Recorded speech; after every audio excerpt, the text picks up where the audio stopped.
சிறகடிக்க ஆசை சீரியலில் இனி என்ன நடக்க போகுது தான் பார்க்க போகிறோம். இங்கே ரோகிணியை பற்றி உண்மை தெரிஞ்ச உடனே ரோகிணியால் தலை தூக்க முடியல, யாரையும் பார்க்கக்கூட முடியல. இந்த சூழ்நிலையில் நைஸா விஜயாவை பார்க்குறாங்க. என்னடி பார்க்குற, நீ பண்ண துரோகத்துக்கு என்னை பார்க்குற அளவுக்கு நீ ஆயிடுச்சா? என் பையனுக்கு துரோகம் பண்ண உனக்கு எப்படி மனசு வந்துச்சு? என் பையன் மனோஜ் வாழ்க்கையே கெடுத்துடி அப்படிங்கிறாங்க.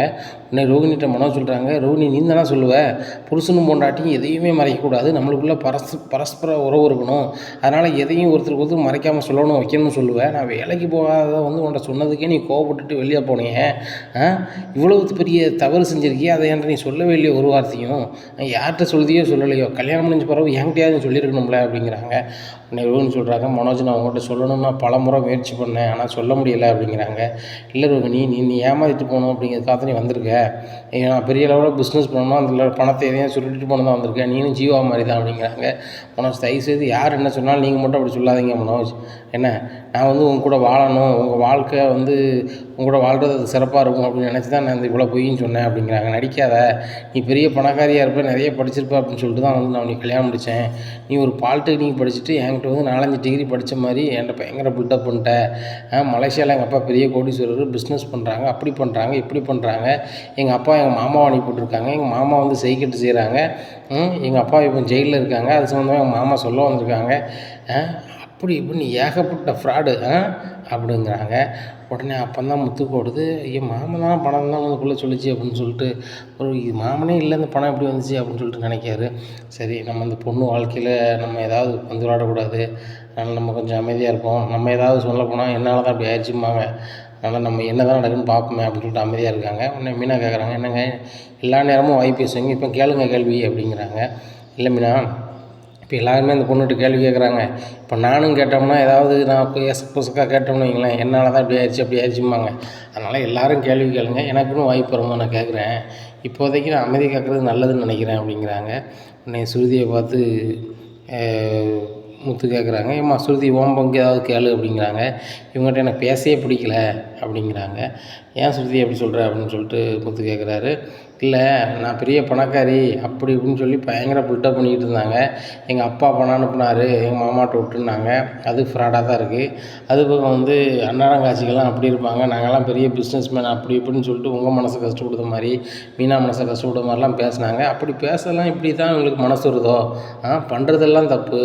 தனக்கு கல்யாணம் முடிஞ்சிருக்கு, ஒரு குழந்தை இருக்குது, அந்த குழந்தைய இன்றைக்கி வரைக்கும் வீட்டில் தெரியப்படுத்தலை, அந்த குழந்தைய இந்த வீட்டுக்கு 3ஆவது மனுஷன் மாதிரி வருது போகுது, அப்போ கூட மனசு குத்தலை போல், தான் ஒரு தப்பு செய்கிறோம்னா நம்ம செஞ்சிட்டோமே, அதை எப்படி நம்ம திருத்திக்கலாம் அப்படின்னு தான் எல்லாம் சராசரி மனுஷங்க யோசிப்பாங்க. இப்படி கேடுகட்டத்தனமாக இப்படிலாம் ரோகிணி மாதிரி சிந்திக்க மாட்டாங்க. பாருங்க, வாயிலேருந்து வர்றது எல்லாமே போய், இப்போ கூட அந்த கிறிஸ்து பையன் சொல்லலை அப்படின்னா அந்த விஷயம் நம்மளுக்கு தெரியாமே போயிருக்கும் அப்படிங்கிறாங்க. உடனே முத்து சொல்கிறார், இப்போ நான் பேசலாம் அப்படின்னு சொல்லிட்டு, ரோகிணி நீங்கள் தானே சொன்னீங்க உங்கள் ரேஞ்சுக்கு லட்சக்கணக்கான தொழில் பண்ணவங்க, நம்ம இவங்க சாதாரண ஒரு கூலி வேலைக்கு போகிறவங்க, நம்ம பெரிய கோடீஸ்வரங்க வீட்டு பிள்ளைனா, நீங்கள் பெரிய பிஸ்னஸ் மேன், நீங்களாம் அந்த மீனாவட்டையோ முத்தையோ பார்த்து நீங்கள் வருத்தப்பட தேவையில்லைன்னு சொல்லுவீங்க, உங்கள் அம்மா பெரிய கோடீஸ்வரங்களா, நீங்கள் பெரிய கோடீஸ்வரங்களா அப்படிங்கிறாங்க. முத்து மன்னிச்சிக்கோ, என் பொண்ணு பண்ண தப்புக்கு நான் தான் மன்னிப்பு கேட்கணும் அப்படிங்கிறாங்க. தயவு செய்து நீங்கள் பேசாதீங்கம்மா, உங்கள் மேலே அவ்வளோ மரியாதை வச்சுருந்தேன், மீனா உங்களை ஒரு சந்தேகப்படாமல் கூட, ஏம்மா அப்படி படக்கூடாது, அவங்க ரொம்ப கஷ்டப்பட்டவங்க, ஒரு தாய் இல்லாத பிள்ளைய தகப்பன் இல்லாத பிள்ளைய வளர்க்காங்க, அப்பேற்பட்ட உத்தமையை நம்ம ஒரு சந்தேகங்களில் பார்க்குறது மிகப்பெரிய தவறுமா அப்படின்னு சொன்னேன். ஆனால் நீங்கள் எல்லாத்தையுமே மறைச்சிருக்கீங்க, அந்த கிறிஸ்து கொல்லவந்தியாக சொல்லலை அப்படின்னா இந்த விஷயங்களுக்கு தெரிஞ்சிருக்காது, நீங்கள் எப்பவும் போல் இந்த முத்து மீனா இழிச்சு வாங்கி நினச்சி பேசிட்டே இருப்பீங்க, இதான் நடந்திருக்கும்.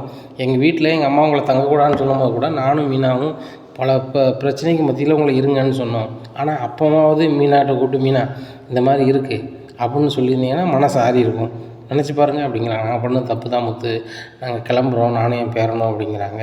உடனே விஜயா சொல்கிறாங்க, நீங்கள் மட்டும் ஏன் கிளம்புறீங்க, உங்கள் மகளை கூப்பிட்டு போங்க அப்படிங்கிறாங்க. ஏம்மா நீங்கள் தான் சொல்லிக்கிட்டு இருப்பீங்க மலேசியா சம்மந்தி பெரிய பணக்காரங்கன்னு சொல்லிட்டு, உங்கள் மலேசியா சம்மந்தி வேறு யாரும் இல்லைம்மா, இவங்க தான், என்ன இவங்ககிட்ட நீங்கள் என்னென்ன வேணுமோ வாங்கிக்காங்க அப்படின்னு சொல்லிட்டு முத்து ரூம் பார்த்து போயிடுறாரு. உடனே ரோஹிணி அம்மா நினைக்காங்க, ஆகா முத்து மீனாவும் பிடிக்காதுன்னாங்க, முத்து இந்த வார்த்தையை சொல்லிட்டு போயிட்டானா அப்படின்னு சொல்லிட்டு ரொம்ப ஃபீல் பண்ணுறாங்க. இந்த சூழ்நிலையில் விஜயா கேட்குறாங்க, என் பையன் வாழ்க்கைக்கு ஒரு பதில் சொல்லிட்டு நீ போயிட்டே இரு அப்படிங்கிறாங்க. உடனே ஸ்ருதி கேட்குறாங்க, ஆண்டி அது பதில் சொல்லாதான் இருக்கட்டும், அந்த 15 லட்ச ரூபா எப்படி வந்துச்சுன்னு கேளுங்க அப்படிங்கிறாங்க. உடனே ஆமாம் ரோகிணி, உங்கள் அப்பா 15 லட்ச ரூபா அனுப்புனார், அடுத்தாப்புல ஒரு 15 லட்ச ரூபா அனுப்புனார், இந்த வீட்டை திருப்பத்துக்கு ஒரு 10 லட்ச ரூபா அனுப்புனாருன்னு சொன்னீங்க, இதெல்லாம் எங்கேருந்து வந்துச்சு அப்படிங்கிறாங்க. உடனே ஆன்ட்டின்னு முடிச்சிட்ருக்காங்க. உடனே அண்ணாமலை சொல்கிறாங்க, அந்த கதையெல்லாம் விடு, மனோஜை கட்டிட்டான், இனிமே அவட்ட நம்ம பேசி பிரயோஜனம் இல்லை, எதனாலும் அவன் புருஷன் பேசிட்டு போகிறான் அப்படிங்கிறாங்க. உடனே மனோஜ் சொல்கிறாரு, எப்போ நான் அவட்ட பேசவே விரும்பலை, எதனாலும் அம்மா பேசட்டும் நீங்கள் பேசட்டும், எனக்கு அவள் கூட வாழ விருப்பம்லாம் கிடையாது, என்றைக்கு அவள் பணக்காரி இல்லைன்னு தெரிஞ்சோ நான் அதுக்கப்புறம் இவ கூட வாழவே மாட்டேன் அப்படிங்கிறாங்க. இந்த சவுண்டு கேட்டோன்னு முத்து வர்றது, ஏழு நீ உன்ன மாதிரி கிழிச்சு போட்டு போய் எவனும் இருக்க மாட்டான் போலையே, அவள் பணக்காரி இல்லை அதனால் வாழ மாட்டாங்க, உங்ககிட்ட உண்மையை மறைச்சிட்டா அப்படின்னு சொல்லி நீ பேசியிருந்தேன்னா பெரிய யோக்கியம். அவள் பணக்காரி இல்லைன்னா வாழ மாட்டானே, பொண்டாட்டி தானே அவன் பொண்டாட்டி தானே அப்படிங்கிறாங்க. ஏன் பொண்டாட்டி கிடையாது, அவள் ஏற்கனவே கல்யாணம் முடிஞ்சுவா அப்படிங்கிறாங்களே. என்ன பேசிகிட்டு இருக்க, கல்யாணம் முடிஞ்ச புருஷன் இறந்துட்டான், நீ தான் தாலி கட்டியிருக்க, சட்டப்படி நீ தான் முதல் கணவன் மாதிரி அப்படிங்கிறாங்க. என்னம்மா பார்லரம்மா கரெக்டு தானே அப்படிங்கிறாங்க. ரோகிணி திருன்னு முழிக்காங்க, நம்ம எதுவுமே பேச முடியாது, இந்த முத்து நேரத்துக்கு ஏற்றால பேசுகிறான் அப்படின்னு சொல்லிட்டு நினைக்காங்க. மனோஜ், நான் எல்லோரும் சொல்கிற மாதிரி நான் அந்த வீட்டு விட்டு போகணுமா அப்படிங்கிறாங்க. கண்டிப்பாக நீ வீட்டு விட்டு போய் தான் ஆகணும், அந்த வீட்டில் நீ இருக்கக்கூடாது, போகும்போது உன் மோனையும் உங்கள் அம்மையும் கூப்பிட்டு போயிரு, இந்த வீட்டுக்கு பார்த்து நீ வந்துடாத, நீ போன 10ஆவது நாள் நான் வந்து வேறு கல்யாணம் முடிக்க போகிறேன் அப்படிங்கிறாங்க. உடனே விஜயா சொல்கிறாங்க, ஆமாம் அதான் உண்மை, என் பையனுக்கு 1000 பேர் கொண்டு தருவாங்க, நீ இப்படி ஏமாற்றி கல்யாணம் முடிச்சா தான் செல்லாத அப்படிங்கிறாங்க. அத்தை, எனக்கு மனோஜை பிடிச்சிருந்துச்சி அதனால் செஞ்சேன் அப்படிங்கிறாங்க. ஆமாம்மா, எத்தனை வருஷம் நான் லவ் பண்ணேன், எனக்கு பிடிச்சிருச்சு அப்படிங்கிறாங்க. இல்லை, பார்த்தோன்னே எனக்கு பிடிச்சிருந்துச்சி, அவர் இன்னசென்ட் பர்சனாக இருந்தாங்க, அதுபோக எனக்கு ஏற்ற பையன் தோணுன்னு நான் பிடிச்சிட்டேன், எனக்கு பிடிச்சிருச்சு அப்படிங்கிறாங்க. ஆமாம், அவன் இழிச்சவன் தானே, அவனுக்கு பிடிச்சிருக்கும், நான் பிடிக்க தானே செய்யும் அப்படி இப்படின்னுட்டு இருக்காங்க. அத்தை, அப்படிலாம் பேசாதீங்க, எனக்கு மனோஜை பிடிச்சிருந்துச்சி அதனால தான் வந்து நான் வந்து இவ்வளோ பொய்யும் சொன்னேன் அப்படிங்கிறாங்க.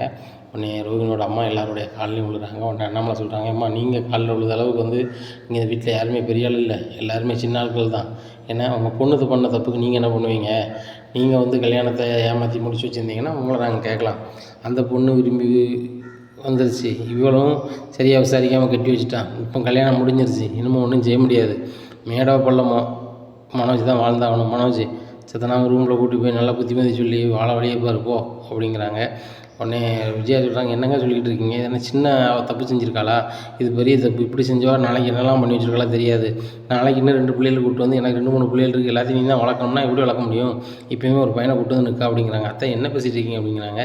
என்னடி அத்தைக்கு எத்தனை பேசிகிட்டு இருக்க, ஆன்ட்டி அத்தனைலாம் என்னை கூப்பிட்டேன்னா அப்புறம் நடக்குதே வேறு, நீ எவனுக்கோ தாலி கட்டி எவனுக்கோ பிள்ளைய பார்த்துட்டு இந்த வீட்டுக்கு வருவேன், நான் வந்து நீ மருமகளாக ஏற்றுக்கணுன்னே அப்படிங்கிறாங்க. அத்தை, இப்போ தான் தெரியுதா என்னை வந்து அடுத்தவன்னு சொல்லிட்டு, அடுத்தவட்ட எதுக்கு மாதம் 5000 செலவுக்கு வாங்கினீங்க அப்படிங்கிறாங்க. என் பேரில் நீ வந்து பார்லர் வச்சுருந்த, அதுக்காக நீ தந்த அப்படிங்கிறாங்க. ஆமாம், விஜயாண்ணா உலகத்தில் நீங்கள் மட்டும் தானே இருக்கீங்க, வேறு யாரும் கிடையாதுல்ல அப்படிங்கிறாங்க. உடனே முத்து சொல்கிறாரு, சபாஸ் பார்த்தீங்களாம்மா, ரொம்ப அகங்காரத்தில் ஆடினீங்க, முடிஞ்சு போச்சா, விஜயாண்ணா நீங்கள் இல்லை யாரோ அப்படிங்கிறாங்க. உடனே அண்ணாமலை சொல்கிறாங்க, ஏம்மா மற்ற கதையை விடுங்க சரியா, அந்த பையனுக்கு உடம்பு சரியில்லை, இப்போ வந்து தாய் நீ ஆகிட்டேங்கிறது தெரியுது, மனோஜ் அந்த பையனை பார்க்க வேண்டிய கடமை உனக்கு தான் இருக்குது அப்படிங்கிறாங்க. எப்பா நான் ரோகிணி கூட வாழ மாட்டேன்னு சொல்லிட்டு இருக்கேன், அந்த பையனை நான் பார்க்கணும், நான் பார்க்க முடியாது வைக்க முடியாது அப்படின்ட்டு இருக்காங்க. உடனே ரோகிணியோட அம்மா சொல்கிறாங்க, என் பேரை நான் பார்த்துக்கிறேன், ரோகிணி உன் வாழ்க்கையை மட்டும் பாரு அப்படிங்கிறாங்க. உடனே விஜயா சொல்கிறாங்க, என்ன உங்கள் பொண்ணை கலத்தி விட்டு போகிறீங்க, உங்கள் பொண்ணை கூப்பிட்டு போங்க, உங்கள் பொண்ணு இந்த வீட்டில் இருந்து வாழுத அளவுக்கு பெரிய கோடீஸ்வரியோ ஏதோ கிடையாது, என்ன அவள் பார்லர் வச்சுருக்காங்க அதுக்காக என் வீட்டிலலாம் நிப்பாட்ட முடியாது, அந்த பார்லர் இல்லைன்னா அவள் வந்து செல்லா காசாக போயிடுவா அப்படி இப்படின்னுட்டு இருக்காங்க. உடனே மனோஜ் சொல்கிறாங்க, ஏம்மா நீ பார்லர் வைக்க பணம் கொடுக்கலன்னா அந்த பொண்ணு பார்லரையும் வச்சுருக்காது அப்படிங்கிறாங்க. உடனே முத்து சொல்கிற, டே முட்டாள் கூமுட்டை, அந்த பார்லர் வந்து அந்த பொண்ணு ரொம்ப நாள் ஆகி போச்சு, அந்த பொண்ணு அங்கே வேலை தான் பார்க்கு அப்படிங்கிறாங்க. ஷாக்குக்கு மேலே ஷாக்காக இருக்குது மனோஜுக்கு. என்ன ரோகிணி சொல்கிறாரு உண்மைதானா அப்படிங்கிறாங்க. ஆமாம் மனோஜ் மன்னிச்சுக்கோங்க அப்படிங்கிறாங்க. இப்படி எத்தனை பொய் என் மேடம் மறைச்சி வச்சுருக்க பாரு, இது இருக்க பொய்யிலே பெரிய பொய் இந்த பொய் தான், கல்யாணம் முடிஞ்சு முடியலை எனக்கு குழந்த இருக்குன்னு சொல்லியிருக்க அப்படிங்கிறாங்க. பாத்தியாம்மா அப்படின்னு சொல்லிட்டு ரோகிணி பேச ஆரம்பிக்காங்க. நீ தானம்மா சொன்னேன், இப்போ மாப்பிள்ளைகிட்ட பேசி புரிய வையும், மாப்பிள்ளை வீட்டில் நல்லவங்க மற்றைய தவிர பேசி புரிய வச்சுட்டோன்னா அவங்க உன்னை சப்போர்ட் பண்ணுவாங்கன்னு சொன்னீங்க. இப்போ யார் சப்போர்ட் பண்ணுறாங்க பாருங்கள், எல்லோரும் என்னை வீட்டு விட்டு அனுப்பதான வழியாக இருக்காங்க அப்படிங்கிறாங்க. அண்ணாமலை சொல்கிறாங்க, சரி மனோஜ் நடந்து போச்சு, கூட்டி கொண்டு வாழ வழியை பாரு அப்படிங்கிறாங்க. எப்பா நான் முதல்ல சொல்கிறது தான் கடைசி வரைக்கும், நான் கூட வாழ மாட்டேன், எனக்கு சொந்தமாக தொழில் இருக்குது, ஏன்னா என் லெவலுக்கு எங்கள் அம்மா என்னென்னு தெரியும், எங்கள் அம்மா எனக்கு ஒரு லெவலுக்கு ஒரு கல்யாணம் முடிச்சு வைப்பாங்க அப்படிங்கிறாங்க. உடனே முத்து சொல்கிறார், ஆமாம் பெரிய உலகழகன், பெரிய ரேஞ்சு. இப்போ அந்த பணம் எப்படி வந்துச்சுன்னு சொல்லிட்டு அந்த பொண்ணுகிட்ட கேட்டால் அதுக்கு விட கிடைக்கும் சொல்லாமல் 2 பேரும் முடிச்சு நிற்கிங்க. ரோகிணி பணம் எப்படி வந்துச்சு அப்படின்னு கேட்குறாங்க. உடனே ரோகிணி சொல்லதுக்கு முயற்சி பண்ணுறாங்க. முயற்சி பண்ணும்போது மனோஜ் உள்ளே போகிறாரு. ரோகிணி அதெல்லாம் சொல்ல வேண்டாம், நான் கூட வாழ விரும்புகிறேன், நீ வந்து பேசாமல் ரூமுக்கு போ, அந்த பையனுக்கு நம்மளுக்கும் சம்மந்தம் கிடையாதுன்னு மட்டும் ஒரு பேப்பரில் எழுதி கொடுத்துரு, உங்கள் அம்மாவே பார்த்துக்கட்டும், நம்மளுக்கு எதுவும் சம்மந்தம் இல்லை, ஏன்னா நம்மளுக்கு சொந்தமாக ஃபர்னிச்சர் கடை இருக்குது, நீ இன்னும் படிச்சிருக்க, பேசாமல் நம்ம 2 பேருமே ஃபர்னிச்சர் கடையை நடத்திடலாம் அப்படிங்கிறாங்க. டேய் சமாளிக்குது வேலை அங்கே இருக்கக்கூடாது, இந்த பணம் எப்படி வந்துச்சுன்னு வடையை சொல்லிவிட்டு உன் பொண்டாட்டியை ரூமுக்கு போக சொல்லு, ஒன்றுமே பிரச்சனை இல்லை அப்படிங்கிறாங்க. உடனே ரோகிணி திருதுன்னு முழிக்காங்க. உடனே ஸ்ருதி கேட்குறாங்க, சொல்லுங்கள் ரோகிணி, உள்ளதை சொல்லுங்கள், பணம் எப்படி வந்துச்சு, இல்லாத அப்பா எப்படி பணம் உங்களுக்கு அனுப்புனாங்க அப்படிங்க. எங்கள் அப்பா அனுப்பல, எங்கள் மாமா தானே அனுப்புனாங்க அப்படிங்கிறாங்க. அப்பாவே இல்லையா, மாமா எப்படி வந்தார் அப்படிங்கிறாங்க. இந்த சூழ்நிலையில் ரோகிணியை பார்க்குறதுக்கு மாமா வந்து கரெக்டில் அவர் வராரு. உடனே வாங்க மலேசியா மாமா அப்படிங்கிறாங்க. என்ன எல்லோரும் பயங்கர சந்தோஷமாக இருப்பீங்க போல் அப்படிங்கிறாங்க. ஆகா ஆடு அதுவே வந்து மாட்டுது அப்படின்னு சொல்லிட்டு மீனா சிக்கிட்டான் அப்படின்னு சொல்லிட்டு வராங்க. உடனே ரோகிணி கண்ணை காமிக்காங்க. என்ன ரோகிணி மாப்பிள்ள எல்லோரும் சந்தோஷமாக இருக்கீங்க போல், என்னது விசேஷமாக பரபரப்பாக பேசிகிட்டு இருக்கீங்க, நானும் வந்துட்டேன், சரி நானும் இப்போ மலேசியாவுக்கு போக போகிறேன், என் அப்பா வந்து வெளில வந்துட்டார், என்ன அவரை கூட்டிகிட்டு இங்கே வந்துட வேண்டியதான், பல கோடி ரூபா சொத்து மதிப்பான சொத்து நம்ம மனோஜ் நம்ம மாப்பிள்ளைக்கு தான் வரப்போகுது அப்படி இப்படின்னு பேசு. இதை பார்த்த முத்துக்கு பயங்கரமாக இருக்குது. மாமா நீங்கள் சொன்னதில் பயங்கர சந்தோஷம், சோஃபாவில் மேலே உட்காருங்க, உங்களுக்கு முதல்ல மீனாவை ஜூஸ் போட்டு கொண்டு சொல்லுதேன் அப்படிங்கிறாங்க. சூப்பர் சூப்பர், இந்த வெயிலுக்கு ஜூஸ் குடித்தா தான் நல்லது, மீனா இனிப்பு நல்லா கூட போடுங்க அப்படிங்கிறாங்க. மீனா எல்லாமே கூட போட்டு கொண்டா அப்படிங்கிறாரு. அதனால் இனிப்பு போட்டு கொண்டாடுறாங்க. அதனால் குடிங்க மாமா அப்படிங்கிறாங்க. ஜூஸை குடிக்கலாம். குடிச்சோன்னா கும்மாங்குத்து குத்துறாரு, வெளுன்னு வழுக்காரு. யோ நீ யாரியா அப்படிங்கிறாங்க. நான் வந்து கறிக்கடை வச்சுருக்கேன், இந்த பொண்ணு எனக்கு வந்து சினிமாவில் வாய்ப்பு வாங்கி தரேன்னு சொல்லிச்சு மணிரத்னத்திட்ட, அதனால தான் வந்து நான் நடித்தேன் வச்சேன், இந்த பொண்ணு உண்மையில் யாருன்னு எனக்கு தெரியாது, வித்தியா வச்சு தான் எனக்கு தெரியும் அப்படிங்கிறாங்க. பார்த்தீங்களா இந்த பொண்ணு என்னெல்லாம் பண்ணி வச்சுருக்குன்னு சொல்லிட்டு, எல்லாமே பக்கா ஃப்ராடு, சரியா பணம் நீங்களாம் அனுப்பிவிட்டு எங்கே கொடுத்தீங்க அப்படிங்கிறாங்க. தம்பி நானே கறிக்கடையை நம்பி தான் இருக்கேன், கறிக்கடையில் எனக்கு 1000 2000 கிடைக்கும், அதுபோக யாராவது நாடகம் நடிக்கணும்னா நான் போயிடுவேன், பணமோ காசோ அதெல்லாம் எதிர்பார்க்க மாட்டேன், எனக்கு ஆசைலாம் நான் சினிமாவில் பெரிய ஆள் ஆகணும், எனக்கு சொந்தமான கறிக்கடை எங்கள் அப்பா தாத்தாலாம் நடத்தின கடை, நான் நடத்துறதுனால எனக்கு வாடகை ஏதோ கிடையாது, கரண்ட் பில்லையும் கம்மியாக தான் வருது, அதனால் கடையை நடத்தி கதையை பேத்திகிட்ருக்கேன், அதனால் நான் எங்கள் தம்பி யாருக்கு பணம் கொடுக்க போகிறேன், எனக்கு யாராவது பணம் தான் நான் வாங்கிவிடுவேன், நான் வந்து பொங்கலுக்கு ஊருக்கு வரும்போது கூட இந்த பொண்ணு தான் பணம் தந்துச்சு, அது 1 லட்ச ரூபா தந்துச்சு, 88,000 செலவு, நான் 12,000 அந்த கார் வாடகை என் கை செலவு எல்லாம் சேர்த்து பண்ணேன், மொத்தத்தில் இதுதான் தம்பி நடந்தது அப்படிங்கிறாங்க. இதை கேட்ட விஷயத்துக்கு பயங்கர ஆட்டமாக இருக்குது. அப்போ பணம் இப்படி தான் வந்துச்சு அப்படின்னு சொல்லி எல்லோரும் புலம்பிகிட்டு இருக்காங்க. ரோகிணி இதுக்கு மேலே நீ மறைச்ச அப்படின்னா நல்லா இருக்காது, உள்ளதை சொல்லுதியா சொல்லலையா அப்படின்னு சொல்லி முத்து அவரோட பாணியில் கேட்குறாங்க. உடனே அப்போ திருதுன்னு முடிச்சிட்ருக்காங்க. ரோகிணி இதுக்கு மேலே நீங்கள் வந்து நடிக்க முடியாது, உங்கள் நடிப்புக்கு படம் அந்து போச்சு, ஏன்னா உங்கள் பணக்கார சீன் முடிஞ்சிருச்சு, உள்ளதை சொல்லுங்கள் அப்படிங்கிறாங்க. உடனே ரோகிணி சொல்லுங்கள், சொன்னால் தானே கதையாகும், சொல்லுங்கள் அப்படிங்கிறாங்க. உடனே அவங்க சொல்கிறாங்க, இந்த மாதிரி மனோஜ் வந்து பணத்தை ஏமாந்தார்லாம், அந்த பணத்தை வாங்கிட்டோம் அப்படிங்கிறாங்க. இதை கேட்ட வீட்டில் எல்லாருமே ஷாக்காகிறாங்க. ரோகிணி அவள் சும்மா ஏதோ பதட்டத்தை சொல்கிறான், அப்படி எதுவும் வாங்கலாம் வைக்கல அப்படிங்கிறாங்க. டேய் படம் முடிஞ்சிருச்சு நிப்பாட்டு அப்படிங்கிறாங்க. எப்பா உங்கள் பணத்தை வாங்கிட்டான், பணத்தை முதல்ல கேளுங்க அப்படிங்கிறாங்க. டேய் என்னடா சொல்கிறான் ரோகிணி அப்படிங்கிறாங்க. உடனே அங்கிள் நான் சொல்கிறேன், பணம் 27 லட்ச ரூபாய்க்கு 3 லட்ச ரூபா எக்ஸ்ட்ரா போட்டு 30 லட்ச ரூபா வாங்கிட்டோம், அந்த 30 லட்ச ரூபாயில் நான் 1 லட்ச ரூபா வாங்கியிருக்கேன் வட்டிக்கு, ஆக 29 லட்சம் இருந்துச்சு, 1 லட்ச ரூபாய்க்கு அவர் வந்து ஒரு கார் லோன் போட்டு வாங்கிட்டார், ஆக 28 லட்ச ரூபாயை வந்து நாங்கள் அக்ரிமெண்ட் போட்டு தான் அந்த கடையை ஆரம்பித்தோம், அதுபோக 12 லட்ச ரூபா பேங்கில் லோன் போட்டிருக்கோம், இதுதான் இதனுடைய தன்மை, வேறு ஒன்றும் கிடையாது, அதுபோக என்னுடைய நகை ஒரு 5 பவுன் நகையை நான் வந்து அடமானம் வச்சு மனோஜுக்கு ரொட்டேஷன் பண்ணது கொடுத்துருக்கேன் அப்படிங்கிறாங்க. இதை கேட்டால் நம்மளுக்கு ரொம்பவே ஷாக்காக இருக்குது. ஒரு மாதிரி பெட்டில் உட்காந்துடுறாரு. உட்காந்தோடனே அப்பா அப்பா அப்பா அப்படிங்கிறாங்க. உடனே கொஞ்சம் தண்ணி கொண்டா மீனா அப்படின்னு சொல்லி தண்ணியை கொடுக்குறாங்க. இப்போ என்னப்பா செய்யுது அப்படிங்கிறாங்க. இல்லைடா மனோஜ் இப்படி இருப்பான்னு நினைக்கலடா அப்படிங்கிறாங்க. அப்பா சாரிப்பா அப்படிங்கிறாங்க. அந்த ஆளை முத்துக்கு சரியான கோவம் வருது. மனோஜை வெளுன்னு வெளுக்காங்க. வெளுத்தோடனே எம்மா பிடிமா அப்படிங்கிறாங்க. டேய் உனக்கு எல்லாம் தேவைதான்டா, அப்பாவே ஏமாற்றுவியா, என்னையும் ஏமாற்றுவியா, இவளே ஒரு ஃப்ராடாக இருந்திருக்கா, அந்த ஃப்ராடு கூட சேர்ந்து நீனும் இருந்திருக்கியடா அப்படிங்கிறாங்க. ஃப்ராடுங்கிறான்லாம் என்ன பேசாதீங்க அப்படிங்கிறாங்க ரோகிணி. விஜயாவை. உன்னையும் என்னடி பேசக்கூடாது, நீ ஃப்ராடு தானடி, உண்மையை சொல்லியிருந்தா பரவாயில்ல, எல்லாம் ஃப்ராடு தானே அப்படிங்கிறாங்க. நீங்கள் கூட தான் ஃப்ராடு அப்படிங்கிறாங்க. நான் என்ன ஃப்ராடு அப்படிங்கிறாங்க. ஆமாம், என் பையன் வந்து நிறைய படிச்சிருக்கான், பெரிய வேலைக்கு போயிடுவான், அப்படி பண்ணிடுவான் இப்படி பண்ணிடுவான்னு சொன்னீங்க. வந்த பிறகு தான் தெரியுது ஒன்றா நம்பர் துப்பாக்கூரா இருக்காரு, என்னதையே கட்டிட்டோம்னு வளர்ந்துட்டுருக்கேன் அப்படிங்கிறாங்க. நீ ஒன்றும் அப்படி சகிச்சுட்டு வாழ வேண்டாமா, நீ கிளம்பி போயிட்டே இரு, என் பையன் தொழில் பண்ணுறான், நான் வேறு கல்யாணம் முடிச்சு வச்சுக்கிடுவேன் அப்படி இப்படின்னுட்டு இருக்காங்க. அவனை முத்து சொல்கிறாங்க, ஏம்மா அப்பாவுக்கு உடம்பு சரியில்லை, இந்த நிமிஷத்தில் நீங்கள் அந்த பொண்ணுகிட்ட பேசிகிட்டு இருக்கீங்க, அப்பா என்னென்னு பாருங்கம்மா அப்படிங்கிறாங்க.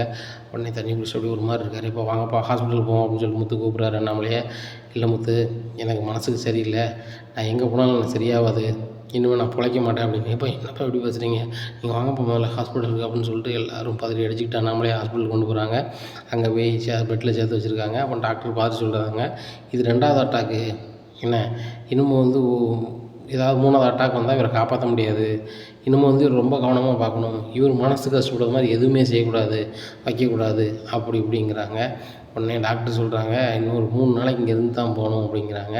உடனே ரோகிணி கிளம்பிடலாமா விட்டு அப்படின்னு சொல்லிட்டு நினைக்கிறாங்க. அங்கே ரோகிணியோட அம்மா சொல்கிறாங்க, நீ எவ்வளோ கஷ்டப்பட்டு இந்த வாழ்க்கைக்கு வந்த, திடீர்னு அவங்க சொல்கிறாங்கன்னு வந்துடாத, எவ்வளோ நாளும் போராடி இந்த வீட்டிலே இருக்க வழியை பாரு, நானும் கிருஷ்ணன் கிளம்புறோம் அப்படின்னு சொல்லிட்டு அவங்க 2 பேரும் கிளம்பிடுறாங்க. இங்கே மீனாவுக்கு ரொம்பவே கஷ்டமாக இருக்குது. கிருஷ்ண பாட்டியும் வந்து நம்மகிட்டையும் சொல்லலையே, ரோகிணியும் நம்மகிட்ட சொல்லவே இல்லையே. ரோகிணிக்கு வந்து அப்பாவே கிடையாது, அப்பா இருக்காங்க, ஃபாரினில் இருக்காங்க அப்படி இப்படின்னு சொன்னாங்க. அதுபோக மாமா பணத்தை வச்சுக்கிட்டே மாமா பணம் இல்லாத மாதிரியே அவங்க அப்பா அனுப்பியிருக்காங்கன்னு சொல்லி பில்டப் பண்ணியிருக்காங்க. இந்த கறிக்கடைக்காரையும் நடிக்க கொண்டு வந்திருக்காங்கன்னு சொல்லிட்டு ரொம்பவே ஃபீல் பண்ணுறாங்க.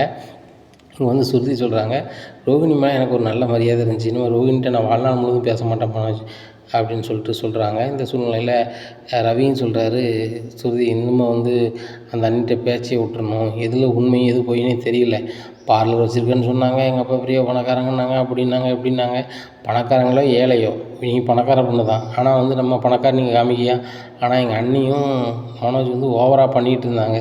இந்த சூழ்நிலையில் வந்துட்டு அவங்க டுபாக்கூர்னு தெரிஞ்சிச்சு, இன்னும் வந்து வீட்டில் இருந்தால் எங்கள் அம்மா மதிக்க போகிறதும் இல்லை, அவங்க சராசரியாக இருக்க முடியாது, பேசாமல் அவங்கள தண்ணி கொடுத்துன்னு வைக்கிறது தான் நல்லது அப்படி இப்படின்னு பேசிகிட்டு இருக்காங்க. ரவி அப்பாவை போய் பார்ப்போன்னு சொல்லி பார்க்குறாங்க. அவருக்கு வந்து பணமாயிடுச்சு, வீட்டுக்கு கூப்பிட்டு போங்க அப்படிங்கிறாங்க. நேராக வீட்டுக்கு கூப்பிட்டு வராங்க.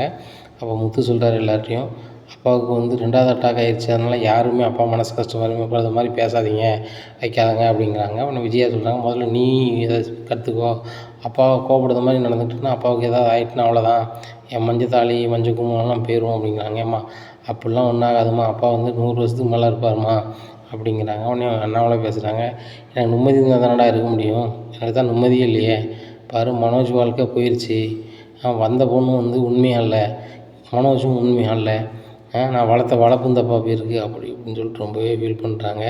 எப்பா உங்க வளர்த்த வளர்ப்புலாம் தப்பாக போலப்பா, ரவி கரெக்டாக தானப்பா இருக்கான், மனோஜை ஃபுல் அண்ட் ஃபுல்லாக வளர்த்தது அம்மா தான், அம்மா வளர்ப்பு தான் தப்பாக இருக்குது அப்படிங்கிறாங்க.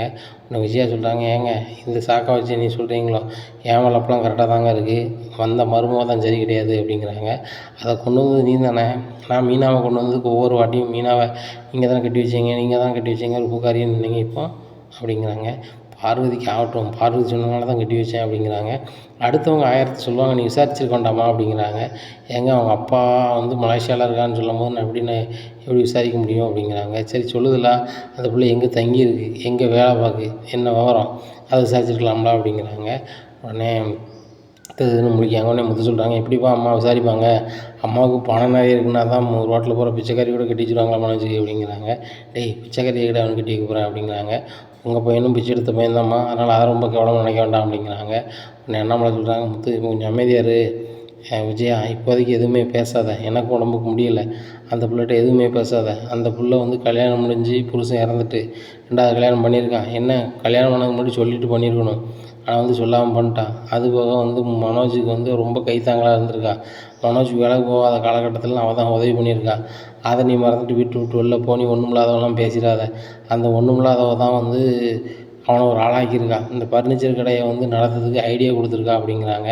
உடனே முத்து சொல்கிறாங்க, எப்பா உங்களுக்கு தர வேண்டிய 27 லட்ச ரூபாய் தர சொல்லுங்கள், தந்துட்டு இந்த கடையை நடத்த சொல்லுங்கள் இல்லைன்னா அந்த கடையை தர சொல்லுங்கள் அப்படிங்கிறாங்க.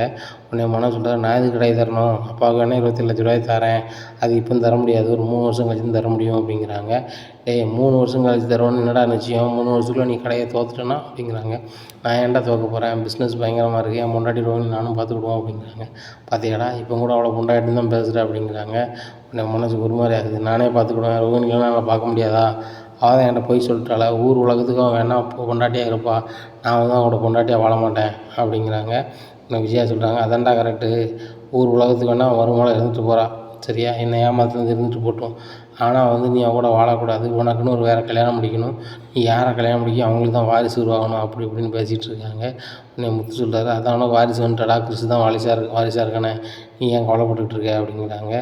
டேய் யார் பெற்ற பிள்ளைக்கும் நான் தகப்பனாக இருக்கேன்னு எனக்கு அவசியம் கிடையாது அப்படின்னு சொல்லிட்டு மனோஜ் பேசுகிறாரு.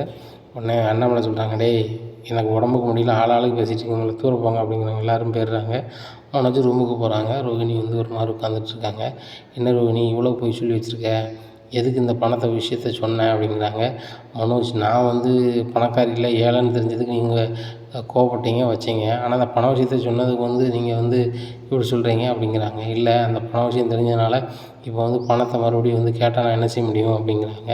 முத்து எப்பவும் கேட்டுட்டு தான் இருக்காரு அப்படிங்கிறாங்க. அவன் கேட்டுக்கிட்டு தான் இருந்தான், பணம் வரலன்னு தெரிஞ்சுட்டு ஒரு வார்த்தையோடு விட்டுட்டான். இப்போ வந்து நான் அந்த பணத்தில் தான் வந்து பிஸ்னஸ் பண்ணுறேன்னு சொன்னோன்னே இப்போ அந்த பிஸ்னஸ்லேருந்து பணத்தை எடுத்தாம்மா, இல்லையா மாதம் மாதம் கொஞ்சம் கொடும்மா, இல்லைன்னா கடையை விட்டு தூர போய் எங்கள் அப்பா நடத்த போகிறாரும்மா, இது எதையாவது பண்ண என்ன பண்ண முடியும் அப்படிங்கிறாங்க. நீங்களும் உங்கள் அப்பாவுக்கு தானே பிறந்தீங்க அப்படிங்கிறாங்க. இப்போ மனோஜுக்கு சரியான கடுப்பாகுது. நேராக வராரு. வந்தோடனே எப்பா நான் உங்களுக்கு தானே பிறந்தேன் அப்படிங்கிறாங்க. அண்ணாமலை செவுட்டில் ஒன்று விடுதாரு. உடனே எப்பா அப்படிங்கிறாங்க, டேய் எனக்கு உடம்பு சரியில்லை, என்னடா பேசிகிட்ருக்க, எனக்கு தான்டா பிறந்தேன் அப்படிங்கிறாங்க. அது போக அவர் சொல்கிறாரு, மனோஜ் வந்து அப்பாட்ட சொல்கிறாரு, அப்போ எனக்கு ஏதாவது செய்யணும்ல, 27 லட்ச ரூபா எனக்கு தான் தந்தீங்க, இப்போ எதுக்கு முத்து கேட்குறான், நான் கேட்க வேண்டான்னு சொல்லுங்கள் அப்படிங்கிறாங்க. அவன் முத்துங்க வாடா அப்படிங்கிறாங்க. என்னப்பா அப்படிங்கிறாங்க, இவன் வந்து இப்படி பேசிகிட்டு இருக்கான்டா, அவனுக்கு கொடுக்க வேண்டிய பணத்தை வந்து அவன் தரமாட்டானா, அதனால் வந்து நீ கேட்கக்கூடாதான் அப்படிங்கிறாங்க. அவன் கொடுக்க வேண்டிய பணம் தரமாட்டாங்களாப்பா, தர வேண்டாம், அதுக்கு ஒன்றும் செய்ய சொல்லுங்கள், நான் ஒரு ரிஜிஸ்டர் ஆஃபீஸ் வரைக்கும் போய்ட்டு வரேன் அப்படிங்கிறாங்க. என்ன முத்து அப்படிங்கிறாங்க. ஒன்றும் இல்லை நான் போய்ட்டு வரேன் அப்படின்னு சொல்லிட்டு 20 ரூபா பத்திரத்தில் கடையை வந்து அண்ணாமலை பேரில் மாற்ற மாதிரி மனோஜ் எழுதி கொடுக்குற மாதிரி டைப் படித்து கொண்டு வந்திருக்காரு. எப்போ இதை படித்து பார்த்துட்டு கையெழுத்து போட சொல்லுங்கள் அப்படிங்கிறாங்க. டேய் அப்படின்னு சொல்லி படித்து பார்த்துட்டு ரொம்பவே ஷாக்காகிறாரு. டேய் என் கடையை அப்பாவுக்கு எழுதி கொடுக்கணும், நினைக்காது ஒரு காலம் நடக்காது அப்படிங்கிறாங்க. டேய் பணம் எங்கள் அப்பா விட்டு போனோம், என்ன உனக்கு அவர் வந்து தந்ததுக்கு வந்ததுக்கு எல்லாத்துக்கும் ஆதாரம் இருக்குது, நீ தரலைன்னா உன் மேலே கம்ப்ளைண்ட் பண்ணி நீ உள்ளே வைக்க வேண்டியிருக்கும், அது போக சீல் போட்டுன்னு சீலை வச்சு கடையை ஏலம் போட்டு எடுக்க வேண்டியிருக்கும், பார்த்துக்க, அப்புறம் உன் கடையும் இழந்து உன் வாழ்க்கையை இழந்துடாத அப்படிங்கிறாங்க. எப்பா நீங்களாம் அதை பண்ணுவீங்களா அப்படிங்கிறாங்க. நான் ஒரு நாள் அதை பண்ண மாட்டேன்டா, ஆனால் நீ பண்ணதெல்லாம் பார்க்கும்போது வந்து சரியில்லை, நீ மட்டும் அந்த பணத்தை அடித்து பெரிய அளவுன்னு நினைக்க, ஆனால் அந்த பணத்துக்கு வந்து உடையதார் வந்து 3 பேர், அவங்க சம்மதிச்சா மட்டும்தான் நீ இதை செய்ய முடியும் அப்படிங்கிறாங்க. ஒன்றும் இல்லைப்பா யாருமே இது வந்து இது பிரச்சனை பண்ண மாட்டாங்க அப்படிங்கிறாங்க. அவனை முத்து சொல்கிறாங்க, யார் பண்ண மாட்டா, நான் பண்ணுவேன், என் பொண்டாட்டி எவ்வளோலாம் அசிங்கப்படுத்திருப்பீங்க நீனும் உன் பொண்டாட்டியும், பணம் எங்கள் அப்பா விட்டு போனால் என்னமோ உங்கள் மாமனார் அனுப்புகிற மாதிரியும் உன் சொந்த பணம் மாதிரி நீ பண்ண, உன் பொண்டாட்டி கஷ்டப்பட்டு வீட்டிலேருந்து வந்திருந்தா கூட ஓவர் பில்டப்பு, சமைக்க மாட்டேன் வைக்க மாட்டேன், எனக்கு ஒன்றும் தெரியாது, நான் பெரிய பணக்கார வீட்டுக்குள்ள, நான் மலேசியாவில் அப்படி இருந்தேன் இப்படி இருந்தேன்னு சொல்லிட்டு, உண்மையிலே மலேசியா எப்படி இருக்குன்னா அந்த பொண்ணுக்கு தெரியுமா, ஒன்றுமே தெரியாது, ஆனால் வந்துட்டு பெரிய இவன் மாதிரி பேசிக்கிட்டு இருக்குது வைக்கிது, இன்றைக்கி நிலைமையில் வந்து இந்த பொண்ணு என்னெல்லாம் பண்ணி வச்சுருக்கு அப்படிங்கிறாங்க. அதான் நான் வேண்டான்னு சொல்கிறேன், நீங்கள் தான் கேட்க மாட்டேறீங்க அப்படிங்கிறாங்க. டேய் கல்யாணம் முடிச்ச பிறகு வேண்டாம் வைக்கிறான்னு சொல்கிறதுக்கு வேலைக்கே இல்லை, அந்த பிள்ளை வந்து மெயின்டெனன்ஸ் கேஸ் போட்டால் நீ தான் தெருவுக்கு போவ, அதை புரிஞ்சுக்கோ, நாங்கள் எல்லோரும் பேசி அந்த பிள்ளையை போடாமல் ஆக்கியிருக்கோம், அதனால் நீ சத்தங்கடாமல் வாயை ஊற்றிட்டு இரு, அவன் வீட்டுக்கு வெளியே போய் வந்து உன்னை வச்சு பேட்டி கொடுத்தாலும் சரி தான் உனக்கு தான் அசிங்கம், அது போக வந்து எனக்கு இழப்பீடுன்னு சொல்லி போட்டாலோ மெயின்டெனன்ஸ் ஒன்று போட்டாலோ சின்ன பின்னமாக ஆயிடுவேன், உங்கள் உழைப்பில் வந்து ஒரு பகுதி 4 ஒரு பகுதியை கேட்பாங்க, உனக்கு உழைப்பே இல்லை, அதில் ஒரு பகுதி எங்கே போடுவேன் அப்படிங்கிறாங்க. டேய் ஃபர்னிச்சர் கடை தான் இருக்குது அப்படிங்கிறாங்க. டேய் லூஸ் மாதிரி பேசிகிட்டு இருக்க, அதை படிச்சுட்டு கையெழுத்து போடு அப்படிங்கிறாங்க. படிச்சுனா கையெழுத்து போட முடியாது வைக்க முடியாதுங்காங்க. அந்த முத்து அவர் பாசல் 2 கொடுக்காரு. உடனே ரவி வர, ஏன்டா அவனுக்கு கை நீட்டினேன் அப்படிங்கிறாங்க. இல்லைடா அப்பா பணத்தில் கடையை ஆரம்பிச்சுட்டு பணம் கொடுக்க முடியாது வைக்க முடியாதுங்க, அதான் கடையை வாங்கியாச்சு அப்படிங்கிறாங்க. ரவி சொல்கிறார், சூப்பர் முத்து, இவன்லாம் இப்படி பண்ணால் தான் பண்ண முடியும், இவன் வந்து முரட்டு வைத்தியத்துக்கு மட்டும்தான் மனோஜ் அடங்குவான், நம்ம அன்பா சொன்னால் கேட்கவே மாட்டான் அப்படிங்கிறாங்க. ஆமாடா ரவி, இவனை பற்றி நல்லா தெரிஞ்சு வச்சுருக்க, உண்மையிலே இது வந்து தூங்கு பிடிச்ச நாய் தான், 4 ஓடு போட்டோன்னா உடனே எழுதி கொடுத்தான், இப்போ வந்து நம்மகிட்ட வேலைக்கு வரானா வரலையான்னு கேளு அப்படிங்கிறாங்க. டேய் மனோஜ், எங்கள் அப்பா பேரில் கடை வந்துருச்சு, எங்கள் கடையில் வேலைக்கு வரையா வரலையா அப்படின்னு ரவி கேட்குறாரு. டேய் கடையை ஏன் கடை, நீங்கள் வந்து இது பண்ணிட்டா அப்படி விட்டுருவோண்ணா, அக்ரிமெண்ட் என் பேரில் தான் அவர் போட்டு கொடுத்துருக்காரு, நான் போனால் ஸ்டேஷனுக்கு போயிடுவேன் அப்படிங்கிறாங்க. அழகாக ஸ்டேஷனுக்கு போ, நாங்கள் உன்னைய வந்து எழுதி வாங்கிட்டோன்னு சொல்லி ஸ்டேஷனில் கம்ப்ளைண்ட் பண்ணு, நான் என்ன பண்ணு, நாங்கள் ஒரு கம்ப்ளைண்ட் பண்ணதோம். எங்கள் அப்பா பணத்தை ஏமாற்றி ஒரு ஆள்கிட்ட கொடுத்து அனுப்பிட்டான், அதே ஆள்கிட்ட திருப்பி வாங்கிட்டு அந்த பணம் கிடைக்காத மாதிரியே வீட்டை ஏமாற்றிட்டுருக்கான், இவனை மீட்டு தாங்க, பணத்தை மீட்டு தாங்க, இந்த 420க்கு வந்து எஃப்ஐஆர் போடுங்கன்னு சொல்லிட்டு கொடுக்குறேன், ரெண்டுமே எஃப்ஐஆர் ஆகட்டும், கவுண்டர் கேஸை பார்த்துக்கலாம் அப்படிங்கிறாங்க. இதை பார்த்தோன்னே அண்ணாமலை முழிக்கிறாரு, மனோஜ் திருதுன்னு முழிக்கிறாரு. ஆகா, என்ன இப்படிலாம் பேச ஆரம்பிச்சிட்டான், முத்துக்கு வந்து ஒன்றுதையான்னு நினச்சோம், இவ்வளோ வாரமாக பேசுகிறானே அப்படின்னு சொல்லி மனோஜ் திருதுன்னு முழிக்காரு. உடனே அண்ணாமலைக்கு பரசு ஃபோன் அடிக்காரு. என்ன அண்ணாமலை எங்கே இருக்க அப்படிங்கிற, வீட்டில் இருக்கேன் அப்படிங்கிறாங்க. அம்மா ஹாஸ்பிட்டல் போனேன்ல அப்படிங்கிறாங்க. ஆமாம் பரசு, ஹாஸ்பிட்டல் போனேன், 2வது அட்டாக்னால வந்து கவனமாக இருக்குன்னு சொல்லியிருக்காங்க, நம்ம கவனமாக இல்லைன்னா அவ்வளோதான், டிக்கெட் வாங்கிடுவீங்கன்னு சொல்லிட்டாங்க அப்படிங்கிறாங்க. அண்ணாமலை அப்படிலாம் ஆகாது, உன் குணத்துக்கு ஒன்றுமே நடக்காது அப்படிங்கிறாங்க. இல்லை பரசு, நீ ஆம்பளை பையன் இல்லை, எனக்கு ஒரே ஒரு பொண்ணாக போயிட்டா, 2-3 பிள்ளை பார்த்து நல்லா இருந்திருக்குன்னு சொல்லியிருக்கேன். ஆனால் வந்து நான் 3 பையங்களை பார்த்துட்டா, சிங்க குட்டியில் இருக்கானு என்ன பார்த்துட்டு விடானுவா, பொட்டை பிள்ளை இல்லைன்னு சொல்லிட்டு ஃபீல் பண்ணுவோம், அதுக்கு மருமக மாதிரி எப்படி வரப்போகிறாங்க, ஆக நம்மளுக்கு ஆணோ பெண்ணோ இல்லை குழந்தை இல்லைன்னு வருத்தம் வராது அப்படின்னு நினச்சேன். ஆனால் இன்றைக்கி நிலைமைக்கு கூட்டு குடும்பத்துலேருந்து ஒவ்வொருத்தராக சண்டை போட்டுட்ருக்காங்க, இதை பார்க்கும்போது ரொம்ப சங்கடமாக இருக்குது அப்படிங்கிறாங்க. அண்ணாமலை, நீ பேசும்போதே தெரியுது உன் குரல் கனத்துருக்கு, கண்டிப்பாக ஏதோ மனச்சங்கடத்தில் இருக்கவனு நான் பார்க்க வரேன் அப்படின்னு சொல்லிட்டு பரசு வராரு. வா பரசு உட்காரு அப்படிங்கிறாங்க. இங்கே எல்லாருமே ஒரு மாதிரி இருக்காங்க. என்ன எல்லோரும் ஒரு மாதிரி இருக்கீங்களா, வேறு எதுவும் பிரச்சனையா அப்படிங்கிறாங்க. பரசு வந்து பேசணும் அப்படின்னு சொல்லிட்டு ரூமில் கூப்பிட்டு வந்து பேசுகிறாங்க. பேசும்போது பரசு ரொம்பவே ஆடி போயிடுறாரு. என்ன நம்மளும் இப்படிலாம் நடந்திருக்கு அப்படிங்கிறாங்க. அவன் அந்த மனோஜும் இப்படி பண்ணி வச்சுருக்கான், அந்த பொண்ணு இப்படி பண்ணியிருக்கு, இந்த வீடு வந்து இந்த நிலமையில் இருக்குது, இப்போ கடை சாவி என்கிட்ட வாங்கி தந்துட்டான், ஒரு பத்திரத்துக்கும் கையெழுத்து வாங்கியாச்சு, இப்போ என்ன செய்யணும்னு தெரில அப்படிங்கிறாங்க. உடனே பரசு சொல்கிறாரு, நான் ஒரு யோசனை சொல்லுவேன், நீ கேட்பியா அண்ணாமலை அப்படிங்கிறாங்க. சொல்லு, நல்ல யோசனை சொன்னால் கட்டிக்க வேண்டியதுதானே அப்படிங்கிறாங்க. இந்த பணத்தை நீ வந்து மீனாவை கட்டுறவங்களுக்கு தான் கொடுக்கணும்னு கொடுத்த, அந்த மீனாவை அந்த மனோஜ் கட்டலை, இப்போ அந்த மீனாவை கட்டுறது முத்து தான், இந்த வீட்டில் படிக்காமல் இருக்கிறதும் முத்து தான், அவன் காரை ஓட்டி அன்னாட 500 1000 சம்பாதிச்சிக்கிட்டு இருக்கான், இதை வச்சு ஒரு பையன் வீட்டு செலவு பார்க்குறதே மிகப்பெரிய சங்கடம், இதில் 4 ரூபா காசு சேர்க்க முடியாது. அதுபோக வந்து வண்டியில் கூட வாங்கினாலும் அவன் மனசாட்சி ரீதியாக வாங்க மாட்டான், அவன் நேர்மையான பையன், அப்படிங்கிறதுனால அவன் சீக்கிரம் முன்னேறி வர முடியாது. நீ அவனுக்கு தேவைப்போனால் உதவி பண்ணால் என்ன பண்ணலாம், அந்த ஃபர்னிச்சர் கடையை முத்து கொடுத்தோன்னா அவன் நடத்தி நல்ல நிலைமைக்கு வந்துடுவான். ரவியும் ஒரு பணக்கார வீட்டில் தான் பொண்ணு கட்டியிருக்கான், நல்ல தொழிலும் தெரியுது, ஏதாவது ஒரு ஹோட்டல் கடை சின்னதாக போட்டால் கூட அவன் முன்னேறி வந்துடுவான். ஆனால் முத்து டிரைவர் தொழிலை தவிர வேறு தொழில் தெரியாதுன்னு சொல்லி அந்த வீடியோவில் சொன்னான். அப்பேற்பட்டவனுக்கு நீ இப்படி செஞ்சால் நல்லாயிருக்கும் அண்ணாமலை, இது நான் ஒரு நண்பனாக சொல்கிறேன், அப்படி அவனுக்கு ரொட்டேஷன் பண்ணக்கு ஏதாவது பணம் வேணால் நான் கூட ஒரு 5 லட்ச ரூபா சும்மா கொடுக்குறேன், மொத்த தொழில் பண்ணி ரொட்டேஷன் பண்ணட்டும், ஒரு 2 மாதத்துக்கு கஷ்டமாக இருக்கும் இந்த தொழில்னாலும் அது மாதிரி பண்ணி போய் ஜெயிச்சுக்கிட்டுமே அப்படிங்கிறாங்க. உடனே பரசுகிட்ட அண்ணாமலை சொல்கிறாங்க, ரொம்ப நன்றி பரசு, நான் ரொம்ப குழம்பி போயிருந்தேன், இந்த மனோஜ் வந்து நம்மளுக்கு இப்படி பண்ணியிருக்கானே போயிருக்கானே அப்படின்னு சொல்லிட்டு, முத்து வந்து கடைக்கு உனக்கு முதல்ல எழுதி வாங்கிட்டான், அது போக வந்து இப்போ இருக்க காலகட்டத்துக்கு முத்து நடத்தினா தான் கரெக்டாக வரும், அந்த கடையில் ஒருத்தன் வந்து பிரச்சனை பண்ண வச்சாமல் முத்துன்னு சொன்னான், அது போக வந்து புதுசாக கடை வாங்கியிருக்கான், மனோஜ் வந்து காலையில் எந்திக்கிறதே 10 மணிக்கு 11 மணிக்கு எந்திக்கான், ஏன்னா தானு போகிறான், இவனே நடத்தினவனா போட்ட முதலும் போயிடும், சரியும் வராது, அந்த கடை 40 வருஷத்துக்கு மேலே அதில் கடை வச்சு நடத்தியிருக்காரு, அவருக்கும் நம்ம கெட்ட பேரை ஏற்படுத்தி கொடுக்கூடாது, மனோஜ் வந்து கரெக்டான ஆளாக இருந்துருந்தான் அப்படின்னா பழைய பேர்லேயே ஐயா உங்கள் பேர்லேயே நடத்திக்கிறேன், உங்கள் பாரம்பரியமும் குறையாதுன்னு சொல்லி இவன் டெவலப் பண்ணியிருக்கணும், இல்லையா கடை வச்சப்பறம் ரொம்ப சுறுசுறுப்பாக இருந்து அதை வேறு மாதிரி லைன் பண்ணியிருக்கணும், கடை வந்து இவ்வளோ நாளாச்சு, கடையை முன்னேற்றத்துக்கு எந்த வழியுமே பண்ணலை, அதனால் அந்த கடை முத்துக்கிட்டு போகிறது தான் நல்லது, முத்து கொடுத்த ஐடியாவில் ஒரு சில விஷயத்தை வச்சு தான் செஞ்சு அதில் பரவாயில்லாமல் வருமானம் வந்துட்டுருக்கு, இப்போ கரெக்டாக முத்துட்டு கொடுத்தோம்னா கரெக்டாக பண்ணிடுவான், மீனாவும் நல்ல ஒரு ஆக்கப்பூர்வமான பொண்ணாக இருக்கான், கண்டிப்பாக இவங்க வந்து ஜெயிப்பாங்க, அதனால் அவங்களுக்கு கொடுக்க தான் நல்லாயிருக்கும் அப்படின்னு சொல்லி நினைக்கிறாரு. இன்னும் பரசும் காலில் உட்காந்துருக்காரு, இன்னும் எல்லாரையுமே கூப்பிட்றாங்க, இன்னும் விஜயா வராங்க, என்ன பரசையும் கூப்பிட்டு வச்சு எல்லாரையும் கூப்பிடுதாங்களே அப்படின்னு சொல்லிட்டு முழிக்காங்க, என்னங்க பரசன்னு வந்திருக்காங்க அப்படிங்கிறாங்க. உடனே வெளியில் இருக்கும்போது பரசு இது தெரியல தான் பொண்டாட்டி அப்படிங்கிறாங்க, என்ன நம்மளை அப்படிங்கிறாங்க, இல்லை அவள் வந்து அவளுக்கு நினைவுங்கிறது தான் சொன்னேன், ரொம்ப ஓவராக பண்ணுவாள், நான் சாதாரண ஒரு ட்ரெயின் டிரைவர், அவன் பொண்டாட்டி தான் இவா பெரிய கோடீஸ்வரி மாதிரி வீட்டில் ஒவ்வொரு மருமக்களையும் பிரித்து வச்சுக்கிட்டு இவன் வந்து அதில் குளிர் காஞ்சிக்கிட்டு இருக்கு, அது நல்லது கிடையாதுல அப்படிங்கிறாங்க. உடனே விஜயாவை பார்க்குறாங்க பரசு, இது பேராது விஜயாவை பார்த்தா அப்படின்னு சொல்லி நினைக்காங்க. எல்லோரும் வந்தோன்னா மனோஜ் என்னப்பா எல்லோரும் கூப்பிட்ருக்கீங்களா, தான் கடையை வாங்கிட்டீங்களா அப்படிங்கிறாங்க. கடையை வாங்கிட்டேன்டா, கடையை வந்து யார்கிட்ட கொடுக்கணும்னு சொல்லிட்டு நான் யோசிச்சிருந்தேன் அப்படிங்கிறாங்க. இப்போ என்கிட்ட தானே தரப்போகிறீங்க அப்படிங்கிறாங்க. உடனே ரோகிணியும் முடிக்காங்க, நல்ல வேலையை மனோஜ்ட்டே கொடுத்துட்டோம் அப்படின்ட்டு. உடனே இல்லை மனோஜ், உனக்கு தகுந்த மாதிரி இல்லை, தந்தது நீ ஒழுங்காக பயன்படுத்தவும் இல்லை, அதுபோக வந்து 2வது பணம் வந்த பிறகும் கூட தொழிலை ஒரு சின்சியராக பண்ணலை, எல்லோரும் பிடிச்சி உன்னை வந்து வேலைக்கு போகணுன்னு தள்ளி விட்டா தான் நீ போகிறே தவிர்த்து நீனா காலைல எழுந்திரிச்சி போகிறதோ வைக்கிறதும் கிடையாது. ஆக்கப்பூர்வமாக செஞ்சால் தானே 2 ரூபா லாபம் பார்க்க முடியும், போட்ட காசு எடுக்க முடியும். இந்த வீட்டில் வந்து தன்னம்பிக்கையாகவும் தொழிலை மதிப்பவனாகவும் இருக்கிறது வந்து வீட்டில் 2 பேர். ஒன்று முத்து, அவன் வந்து யார் என்ன பேசுனாலும் காலைல குளிச்சுட்டு பயபக்தியோடு கார் எடுத்துகிட்டு போவான். அடுத்தவங்க உயிர் மேலே அவ்வளோ அக்கறையாக இருப்பான். இப்பேற்பட்டவன் வந்து தொழிலை நேசிக்கிறவன். இதே மாதிரி ரவியும் அப்படி தான். 12,000 சம்பளம் இருந்தாலும் அந்த மனநிறைவாக வேலை பார்த்துக்கிட்டு அந்த கடைக்காரருக்கு லாபத்தை ஏற்படுத்திக்கிட்டு அப்படியான பையன். இந்த 2 பேரில் யாருக்காக தான் கடை கொடுக்க போகிறேன் அப்படிங்கிறாங்க.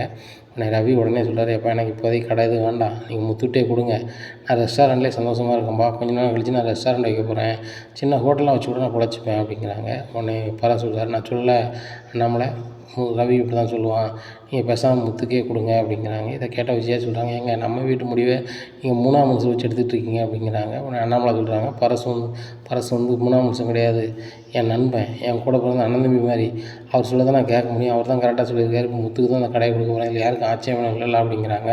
ஸ்ருதி ரவி ஒன்றுமே சொல்லலை. ரோஹிணி சொல்கிறாங்க, அங்கிள் மனோஜ் வந்து ரொம்ப ஆசைப்பட்டு இது நடத்துகிற கடை அப்படிங்கிறாங்க. ஏம்மா ரொம்ப நாளெலாம் நடத்திடலை, அதுபோக ஆக்கப்பூர்வமாக பண்ணலை, சும்மா இப்போது டம்மியாக இருக்கிறது சரி வராது, அதுபோக என்னுடைய உழைச்ச பணம், இந்த பணத்தை ஏற்கனவே வீண் பண்ணிட்டேன் வச்சுட்டேன்னு சொல்லிட்டு பொய்யா சொல்லிட்டு இருந்தான். உண்மையிலே மனோஜ் இதை கொடுத்தோம் அப்படின்னா கண்டிப்பாக அந்த பணத்தையும் வீணாக போயிடும். அதனால் வந்து இந்த ஷோரூம் நடத்துறது வந்து முத்து தான் நடத்துவோம் அப்படின்னு சொல்லி முத்துட்டு ஷோரூம் சாவியை கொடுக்காங்க. எப்போ எனக்கு இதை பற்றி தெரியாதப்பா அப்படிங்கிறாங்க. 1 வாரம் படிச்சுக்கோ, கண்டிப்பாக எல்லாமே தெரிஞ்சிடும். பரசுக்கு உனக்கும் சம்மந்தமே இல்லை, ஆனால் பரசு வந்து 5 லட்ச ரூபா தரேன், தொழில் ரொட்டேஷன் பண்ணட்டும், கற்றுக்கிடட்டும், 1 மாதமோ 2 மாதமோ வந்து வருமானமே வராட்டலாம் கூட ரொட்டேஷன் பண்ணதுக்காகவும் சம்பளம் போடுறதுக்காகவும் சொல்கிறாரு. எல்லோரும் நீ நம்புகிறாங்க, அப்பாவும் நம்புகிறேன், நீ கண்டிப்பாக ஜெயிச்சு வரணும்பா அப்படிங்கிறாங்க. உங்கள் ஆசீர்வாதம் தான் நாங்கள் ஜெயிச்சிருவோம்பா அப்படின்னு சொல்லிட்டு சாவி வாங்குறாங்க. இதை கேட்ட விஜயாவுக்கு பயங்கர கடுப்பாக இருக்குது. ஏங்க மனோஜ் தொழில் பண்ணக்கூடாதுன்னு நினச்சி தான் அந்த முத்து மீனாக பண்ணிகிட்டு இருந்தாங்க. கடைசியில் வந்து இந்த ரோகிணி பண்ண தில்லாலங்கடியில் முத்து தனக்கு சாதகமாகவும் மீனா தனக்கு சாதகமாகவும் பயன்படுத்துகிறாங்க. இந்த சாவி நீங்கள் கொடுக்கக்கூடாது, கடை ஒன்று நீங்கள் நடத்தணும், இல்லை ரவி நடத்தணும், இந்த முத்து மட்டும் நடத்தவே கூடாது அப்படிங்கிறாங்க. உடனே அண்ணாமலை சொல்கிறாங்க, கடையை யாருனாலும் நடத்தலாம், ஆனால் முத்து நடத்தக்கூடாது, உனக்கு முத்து மீனா மட்டும் ஆகாது, அப்படிலாம் நான் பார்த்துட்டு இருக்க முடியாது, என் பிள்ளை நடத்துவான், என்ன என் பிள்ளை அதில் எனக்கு லாபத்தை தரலை, அது இல்லை பேச்சு, ஆனால் அந்த பணத்தை வீணாக்க மாட்டான், அது மட்டும் எனக்கு தெரியும் அப்படிங்கிறாங்க. உடனே மனோஜ் சொல்கிறாங்க, ஏப்பா இந்த கடை எனக்கே மறுபடியும் தந்துருங்கப்பா, நான் சூப்பராக நடத்துவேன்ப்பா, பழைய மாதிரி இருக்க மாட்டேன், காலையில் எந்திரிச்சிருவேன் வச்சுருவேன் அப்படி இப்படிங்கிறாங்க. மனோஜ் அதெல்லாம் உனக்கு சாத்தியம் இல்லை, உனக்கு தெரிஞ்சது வந்து நல்லா சாப்பிட்டு தூங்கணும், ரெஸ்ட் எடுக்கணும், நல்ல ருசியாக சாப்பிடணும், இவ்வளோதான், வேறு எந்த வேலையும் உனக்கு கிடையாது, வேறு எதுவும் உனக்கு செய்ய முடியாது, உங்கள் அம்மா உனக்கு கல்யாணம் முடிச்சதே தப்பு அப்படிங்கிறாங்க. உடனே ரோகிணி பேச ஆரம்பிக்காங்க, இப்பேற்பட்ட மாப்பிள்ளையை நான் கெட்டதுக்கு எங்கள் அத்தைட்ட 1000 பொய் சொல்லியிருக்கேன் மாமா, உங்கள்கிட்டையும் சொல்லியிருக்கேன், மன்னிச்சிக்கோங்க அப்படிங்கிறாங்க. ஏம்மா நீ பொய் சொல்லும்போது எல்லாமே எனக்கு தெரியும், நானும் ஒரு 4 இடம் போன அனுபவசாலி தான், முத்துக்கு ஏற்கனவே தெரியும், ஆனால் வந்து நம்மளால் வாழ்க்கை போகக்கூடாதுன்னு அவன் எதுவுமே சொல்கிறது கிடையாது, அவன் வாய் வந்து வெளியாக எதுவும் பேசிட்டு போனால் தவிர்த்து அவன் யார் மனசு கஷ்டப்பட மாதிரியும் பேச மாட்டான் முத்து. இந்த விஷயத்தில் வந்து அவன் ரொம்ப பொறுமையாக இருந்திருக்கான், அதனால தான் எதுவுமே சொல்லப்போ, அதை முதல்ல புரிஞ்சுக்கோங்க அப்படிங்கிறாங்க. இப்படியா இருக்கையில் எல்லோரும் ரூம் பார்த்து போயிடுறாங்க. உடனே முத்து சொல்கிறாரு, பார்த்தியா மீனா, அப்பா நம்மளுக்கு கடையை தந்துட்டாங்க, மனோஜ் ஆசையாக வச்சா நம்ம பேசாமல் மனோஜ்கிட்ட கொடுத்துட்டு அப்பாட்ட சொல்லிடுவோமா அப்படிங்கிறாங்க. உடனே மீனா சொல்கிறாங்க, ஏங்க மாமா கொடுத்தது உங்கள் அண்ணன்ட்ட கொடுத்தா கண்டிப்பாக வீணாதான், உங்களுக்கு தெரியும், நம்மக்கிட்ட இருந்தாலாவது அதில் வர லாபத்தை வீட்டை பார்த்துக்கிட முடியும், யாராவது ஒரு கஷ்டத்தில் முடிஞ்சு போகிறாங்கன்னா கொடுத்து உதவ முடியும், அப்பேற்பட்ட ஆட்களுக்கு தான் இருக்கணும், நீங்களே பார்த்துக்கோங்க அப்படிங்கிறாங்க. மீனா நீங்களும் எனக்கு சப்போர்ட் பண்ணணும் அப்படிங்கிறாங்க. ஏங்க எனக்கு பூ வியாபாரத்தை பற்றி தான் தெரியும், வேறு என்ன தெரியும் அப்படிங்கிறாங்க. மீனா பூ வியாபாரம் வந்து எப்படி விற்பீங்களோ அதே மாதிரி தானே, சீசனை பொறுத்தவரை பேச வேண்டியதான், வெயில் காலத்தில் ஏசி ஏர் கூலர் அது மாதிரி நிறைய விற்கும், அப்போ விற்கும்போது நீ வந்து அதுக்கேற்றால பேச வேண்டியதான், நான் வந்து பேசினா தொழில் கட்டக்கூடாதுல்ல மீனா அப்படிங்கிறாங்க. ஏங்க வீட்டில் எவ்வளோ வாய் பேசுகிறீங்க, நீங்கள் பேசினா ஒன்றும் ஆகாது, ஆனால் கொஞ்சம் கோவத்தை மட்டும் குறைச்சிக்கணுங்க, ஏன்னா பொருள் வாங்க வரவங்க ஒவ்வொருத்தவங்க ஒவ்வொரு டைப்பில் இருப்பாங்க, நீங்கள் ஏதாவது பேச போக அவங்க தவறாக புரிஞ்சுக்கிட்டு வருத்தது வந்துடக்கூடாது அப்படிங்கிறாங்க. சரி மீனா காலையிலே குளிச்சு எழுந்திரிச்சி போவோம் அப்படிங்கிறாங்க. காலையில் எழுந்திரிக்கிறாங்க. ஏன்னா சமையல் பண்ணாமல் கடைக்கு முத்து மீனாமல் போயிடுறாங்க. எங்கள் விஜயாவுக்கு பயங்கர கடுப்பாக இருக்குது. பார்த்தீங்களாங்க இந்த பெரிய மகாராணியை அப்பால் சமைக்காமல் போயிட்டால் வீட்டில் யார் சமைப்பா அப்படிங்கிறாங்க. முத்து மீனாவும் வெளியே போயிருக்கான்னு காரியம் இருக்கும் அப்படிங்கிறாங்க. ஒரு காரியம் இல்லைங்க, கடை வந்துச்சுல அதுக்கு வந்து ஏதாவது கோயிலுக்கு போகிறோம் குளத்துக்கு போகிறோன்னு சுற்றத்துக்கு போயிருப்பாங்க அப்படிங்கிறாங்க. இவங்க கடையை ஓப்பன் பண்ணுறாங்க. ஸ்டாஃப்லாம் வராங்க. இனிமேல் வந்து நான் தான் ஓனர், நான் தான் பார்ப்பேன், எங்கள் அண்ணன் இன்னும் வரமாட்டார் அப்படிங்கிறாங்க. மனோஜ் சார் என்ன சார் ஆச்சு அப்படிங்கிறாங்க. அவன் நல்லா தான் இருக்கான், கடை வந்து அப்பா பணத்தில் ஆரம்பிச்சிருக்காங்க, அவங்க ஒழுங்கு பிஸ்னஸ் காலையில் எழுந்திரிச்சி வரல அப்படிங்கிறதுனால வந்துட்டு கடை நான் நடத்த ஆரம்பிச்சிட்டேன் அப்படிங்கிறாங்க. உடனே வேலை பார்க்குறவங்களாம் சொல்கிறாங்க, ஆமாம் சார் நாங்களும் இங்கே சார்ட்டு ரொம்ப சொல்லியிருக்கோம், காலையிலே வாங்க சார், அப்போ தான் சார் தொழில் ஓடும், நீங்கள் வர மாதிரி 11 மணிக்கு 12 மணிக்கு வந்தீங்கன்னா நாங்களும் காது கடத்த மாதிரி இருக்குது, உங்கள் கடைக்கும் ஒரு கெட்ட பேராக இருக்கும் சார்னு சொன்னோம். அவர் வந்து நான் ஓனரா நீ ஓனரா, நான் சொல்லுறது மட்டும் செய், உனக்கு ஏசி ரூம் ஏசி போட்டு வச்சுருக்கோம்ல நீ வேலை பார்க்குற இடத்துல, அதை அனுபவிச்சுட்டு சம்பளம் வாங்கிட்டு போயிட்டே இரு, எனக்கு இதை எப்படி செய்யணும்னு தெரியும் அப்படிங்கிறாரு. அதனால தான் சார் ஒன்றும் செய்ய முடியல அப்படிங்கிறாங்க. சரி கவலைப்படாதீங்க, ஒன்றும் பிரச்சனை இல்லை, நீங்கள் வந்து ஃப்ரீயாக வேலை பாருங்கள், ஆனால் இந்த ஷோரூம் வந்து பெரிய அளவில் வரணும், இந்த பர்னிச்சர் கடையை நான் பெருசாக டெவலப் பண்ணணும், இந்த வருமானத்தை வச்சு தான் என் வீட்டை வந்து நான் வந்து பல மடங்கு உயர்த்தணும் அப்படிங்கிறாங்க. கண்டிப்பாக சார், எங்களுடைய உழைப்பு கண்டிப்பாக இருக்கும், நீங்கள் கொஞ்சம் நேரத்தில் மட்டும் வந்துடுங்க சார் அப்படிங்கிறாங்க. உடனே நேரத்தில் வராது, தொழிலெலாம் பயங்கரமாக போகுது. உடனே அண்ணாமல்கிட்ட போய் சொல்கிறாங்க, இப்போ முதல் நாள் லாபம் இவ்வளவு அப்படிங்கிறாங்க. டேய் மனோஜும் கொஞ்ச நாள் நடத்தணும்டா, லாபமே சொல்லலடா அப்படிங்கிறாங்க. அவன் எப்படிப்பா சொல்லுவான், அவனே பக்கா ஃப்ராடு, இதுலேருந்து எவ்வளோ அடிக்கலாம்னு சொல்லிட்டு அவங்க பணத்தையே மறைச்சான். இப்போ என்னன்னாக்கா நான் இங்கே வருமானம் வரல வைக்கலன்னு சொன்னான், இப்போ நான் முதல் நாளே வருமானம் வந்திருக்கு, அப்போ அவங்க அவரேஜாக வரத்தனப்பா செய்யுது அப்படிங்கிறாங்க. ரவி சொல்கிறார், வெயில் காலத்தில் ஏர் கூலர் ஏசிலாம் வைக்க தான் செய்யும் முத்து, நீ வந்து கடையில் சண்டை கிண்டை போடாமல் நார்மலாக இருந்தோன்னு வச்சுக்கோங்க, நல்ல வியாபாரம் ஆகும், ஃபேன் ஷர்ட்டில் நீட்டாக போடு அப்படிங்கிறாங்க. இன்னும் மீனாவும் சொல்கிறாங்க, ஆமாங்க அப்படிங்கிறாங்க. ஏம்மா அங்கே பாரு, நீட்டாக போட்டுக்கிட்டு இருந்தால் அங்குள்ளே வேலை செய்ய முடியாது, ஏதாவது பொருளை இறக்கணும் ஏற்றணும்னு சொல்லி ஒரு ஆளை வாடகைக்கு போட்டோம்னா அவருக்கு வாடகை சம்பளமும் கொடுக்கணும், அதுபோல் சரி வராது, அதனால் நான் வந்து வண்டியில் ஏதனா கூட நான் ஹெல்ப் பண்ணுவேன், நான் போட்டிருக்கிற ட்ரெஸ் தான் எனக்கு கம்ஃபர்டபுளாக இருக்கும், ஒன்றும் பிரச்சனை கிடையாது, நான் கண்டிப்பாக இந்த தொழிலை வந்து டெவலப் பண்ணி காட்டுவாங்க நம்பிக்கை இருக்குது அப்படிங்கிறாங்க. உடனே மனோஜ் சொல்கிறாங்கன்னா, இவ்வளோ படித்து நானே டெவலப் பண்ண முடியலை, அதுக்குள்ளே வாங்கிட்டீங்க, நீலாம் இப்போ ஒன்றுமே படிக்கல, நீ என்னடா பண்ணிடுவ அப்படிங்கிறாங்க. என்கிட்ட உழைப்பு இருக்குடா அப்படிங்கிறாங்க. உடனே அண்ணாமலை சொல்கிறாங்க, மனோஜ் இப்படிலாம் பேசாத, அவனுக்கும் திறமை இருக்கும், கண்டிப்பாக அவன் உயருவான், அவன் தம்பின்னு நினைக்காத, உன்னை தாண்டி அவனுக்கு அறிவு இருக்குது அப்படிங்கிறாங்க. ரோஹிணிக்கு பயங்கர கடுப்பாக இருக்குது, பழைய மாதிரி இருந்தால் கூட நம்ம ஏதாவது பேசலாம், இந்த முத்து மீனாவும் இந்த கடையை ஆட்டையை போடணும்னு சொல்லியே பேசி ஆட்டையை போட்டாங்களே, என்னையும் வச்சு உண்மையும் தெரிய வருது மாதிரி பண்ணிட்டாங்க, இவங்க மட்டும் எங்கள் அம்மாவையோ கிறிஸ்டியோ அந்த வீட்டுக்கு வர வைக்காமல் இருந்தாங்க அப்படின்னா இன்றைக்கி கடையும் நம்ம விட்டு போயிருக்காது, எனக்கும் மரியாதை குறைஞ்சிருக்காது அப்படின்னு நினச்சி இது பண்ணிகிட்ருக்காங்க. உடனே விஜயா கூப்பிட்றாங்க, ரோஹிணி இங்கே வா சமையல் பண்ணு அப்படிங்கிறாங்க. ஆண்டி என்னால் சமைக்க முடியாது அப்படிங்கிறாங்க. நடிக்காதடி, உங்கள் அம்மா விறகடுப்பில் சமைச்சாலும் தான், நீ இந்த சிலிண்டரில் சமைக்க முடியாத, ஒழுங்காக மீனாக ஒரு வேலை பார்த்தா நீ ஒரு வேலை பாரு, இனிமேல் வந்து வேலை நீங்கள் 2 பவுன் தான் செய்யணும், இந்த வீட்டில் பணக்காரன் வருமானா சுருதி மட்டும்தான் வேலை செய்ய மாட்டான், நீங்கள் 2 பேரும் வேலை செஞ்சு தான் அந்த வீட்டுக்கு போடணும் வைக்கணும் அப்படிங்கிறாங்க. அதெல்லாம் முடியாத ஆண்டி, நீங்கள் சொல்கிறதெல்லாம் கேட்கணும் அவசியம் இல்லை அப்படி இப்படின்னு பேசுகிறாங்க. அப்படி என் நான் சொல்லுறது வேலையை செஞ்சுட்டு இந்த வீட்டில் இருக்க விருப்பம் தான் இருங்க, இல்லைன்னா புருஷன் முன்னாடியும் கிளம்பி போங்க அப்படிங்கிறாங்க. உடனே மனோஜ் சொல்கிறாங்க, நான் எதுக்குமா கிளம்பி போகணும், இந்த வீட்டில் தான் எனக்கு பங்கு இருக்குது அப்படிங்கிறாங்க. டேய் வீடு என் பேரில் இருக்குடா அப்படிங்கிறாங்க. ஏம்மா வீடு வேணால் உங்கள் பேரில் இருக்கலாம், நான் உங்கள் பையன், சட்டப்படி நான் கேஸ் போட செல்லும், இந்த வீட்டை நீங்கள் விற்க முடியாது, இன்னும் செய்ய முடியாது, இல்லை நீங்கள் அனுபவிக்க கூட முடியாது, பார்த்துக்கோங்க அப்படிங்கிறாங்க. உடனே மனோஜ்லாம் இப்படி பேச ஆரம்பிச்சிட்டாங்கன்னு சொல்லிட்டு ரொம்பவே கோபத்தில் ரொம்பக்கு போகிறாங்க விஜயா. இந்த சூழ்நிலையில் நகைக்கடையிலேருந்து ஒரு ஆள் வராரு. சார் உள்ளே வரலாமா அப்படிங்கிறாங்க. உள்ளே வாங்க அப்படிங்கிறாரு முத்து. இல்லைங்க மனோஜ் சார் வந்து ஒரு 5 பவுன் நகையை செய்கிறதுக்கு வந்து பணம் கொடுத்துருந்தாரு, அதான் செஞ்சு கொண்டு வந்திருக்கேன் அப்படிங்கிறாங்க. உடனே முத்து சிரிக்கிறாரு, எப்பா இவன் வசமாக மாட்டிக்கிட்டே இருக்கான் அவனும் ரோகிணியும், இப்போ 5 பவுன் செய்கிறதுக்கு வந்து தன்னுடைய கடை வருமானத்துலேருந்து கொடுத்துருக்கான், இப்போ கடை வந்து நம்ம கம்பெனி தான் ஆயிடுச்சு, பணம் ஓம் பணத்தில் அது செஞ்சது, அதனால் இந்த 5 பவுனும் உனக்கு தான் வரணும் அப்படின்னு சொல்லிட்டு இந்த 5 பவுன் செயினை வாங்கி எப்பா பிடிங்க அப்படின்னு சொல்லி கொடுக்காங்க. இதை பார்த்த மனோஜுக்கு பயங்கர கடுப்பாக இருக்குது. எப்பா கடையை தான் வாங்கிட்டீங்க, நான் முறையாக உழைச்ச பணம், இந்த பணத்துக்கு கிடைச்சதை வந்து நான் வந்து நகை செய்ய கொடுத்துருந்தேன் ரோகிணிக்கு, அதையாவது தர சொல்லுங்கப்பா அப்படிங்கிறாங்க. உடனே ரோகிணியும் கேட்குறாங்க, மாமா தர சொல்லுங்கள் அப்படிங்கிறாங்க. முத்து குடுறா அப்படிங்கிறாங்க. அது வரியே சரியே வராது, இந்த நகை வந்து எங்கள் அப்பாவுக்கு பாத்தியப்பட்டது, எங்கள் அப்பாட்ட தான் இருக்கும் சரியா, குடும்ப தேவைக்கு, இந்த நகைலாம் உங்களுக்கு வராது அப்படிங்கிறாங்க. மனோஜுக்கு ரொம்பவே கடுப்பாகுது. இந்த முத்தான கடையும் போயிடுச்சு, இந்த நகையும் போயிடுச்சு அப்படின்னு சொல்லி ரொம்ப கடுப்பாக இருக்காங்க. இன்னும் ரோகிணிட்ட சொல்கிறாங்க, ரோகிணி ஏன் இப்படி பண்ண, நீ ஏன் பணக்காரன்னு சொல்லி ஏமாத்தினேன் வச்ச அப்படிங்கிறாங்க. மனோஜ் அந்த பேச்செல்லாம் முடிஞ்சிட்டு இப்போ கடை போயிடுச்சு, இப்போ கடையை எப்படி நம்ம வாங்கலாம் அப்படிங்கிறாங்க. ரோகிணி ஒன்றும் பிரச்சனை இல்லை, கடையை நம்ம மறுபடியும் வாங்கிடலாம், அந்த டீலர்ஷிப்பில் வந்து எல்லாமே என் பேரில் தான் இருக்குது, அதை எதுவும் நான் கேன்சல் பண்ணல, அது சும்மா தான் பத்திரத்தில் எழுதி கொடுத்துருக்கேன், இந்த டீலர்ஷிப் என்கிட்ட தான் இருக்குது, நம்ம வந்து பொருளை கொடுக்கக்கூடாது வைக்கக்கூடாதுன்னு சொல்லிட்டு நம்ம கம்பெனியில் சொன்னோம் அப்படின்னா ஆட்டோமேட்டிக்காக கடைக்கு பொருள் போகலன்னா கடை வந்து காலியாக இருக்கும், வியாபாரமே ஆகாது, கடையை போட்டு வந்து சாவியை வந்து நம்மகிட்ட தர போகிறான், நம்ம தான் நடத்த போகிறோம் அப்படிங்கிறாங்க. உடனே ரோகிணி சொல்கிறாங்க, இனிமேல் பிளான் பண்ணி தான் இறங்கணும் அப்படிங்கிறாங்க. உடனே ரோகிணிகிட்ட கூப்பிட்டு ஒரு சத்தியம் வாங்குறாங்க. ரோகிணி, இன்னமும் உங்கள் அம்மாவையோ உன் பையனையோ நீ பார்க்க போகக்கூடாது, இன்னமும் அவங்களுக்கும் உனக்கு சம்மந்தம் இருக்கக்கூடாது அப்படிங்கிறாங்க. மனோஜ், எனக்கு நீங்கள் தான் முக்கியம், எனக்கு கிறிஷ் வேண்டாம், எங்கள் அம்மாவும் வேண்டாம் அப்படிங்கிறாங்க. பார்த்துக்கோ, கிறிஷ் வேணும் எங்கள் அம்மா வேணும்னு சொல்லிட்டு உங்கள் வீட்டுக்கு எங்கேயோ போனேன் பார்த்தேன்னா நான் அவங்களோட வாழ மாட்டேன் அப்படிங்கிறாங்க. மனோஜ், நீங்கள் மட்டும் தானே முக்கியம், எனக்கு என் குழந்தையோ எங்கள் அம்மாவோ எனக்கு முக்கியம் இல்லை அப்படிங்கிறாங்க. அதை புரிஞ்சுக்கிட்டா சரி தான், நீ பார்லர் வந்து சொந்தமாக வச்சுருப்போன்னு நினச்சி இப்போ அதுவும் வைக்கலாங்கிறாங்க. இன்னொரு பார்லர் வைக்கணும், நம்ம என்ன செய்யலாம் அப்படிங்கிறாங்க. தெரில மனோஜ் அப்படிங்கிறாங்க. ஒன்று செய்வோமா ரோகிணி, அந்த கடை என் பேரில் தான் இருக்குது, பேங்க் லோன் போடுவோம், நீ பார்லர் ஆரம்பி, அதில் கொஞ்சம் காசு வரையில் நான் ஏதாவது பிஸ்னஸ் பண்ணுறேன், அதுக்கு இடையில் வந்து முத்து வந்து இந்த தொழிலில் கண்டிப்பாக தோற்றுருவான், கடையும் நம்மளுக்கு வந்துடும், ஒன்றுமே பிரச்சனை இல்லை, டீலர்ஷிப்புக்கு வந்து அங்கே கொடுக்கக்கூடாது, இவங்களுக்கு பொருள் கொடுக்கக்கூடாதுன்னு சொல்லிட்டு நம்ம போய் பேசிடுவோம் அப்படின்னு சொல்லிட்டு எல்லா கம்பெனியும் பார்த்து பேசுகிறாரு.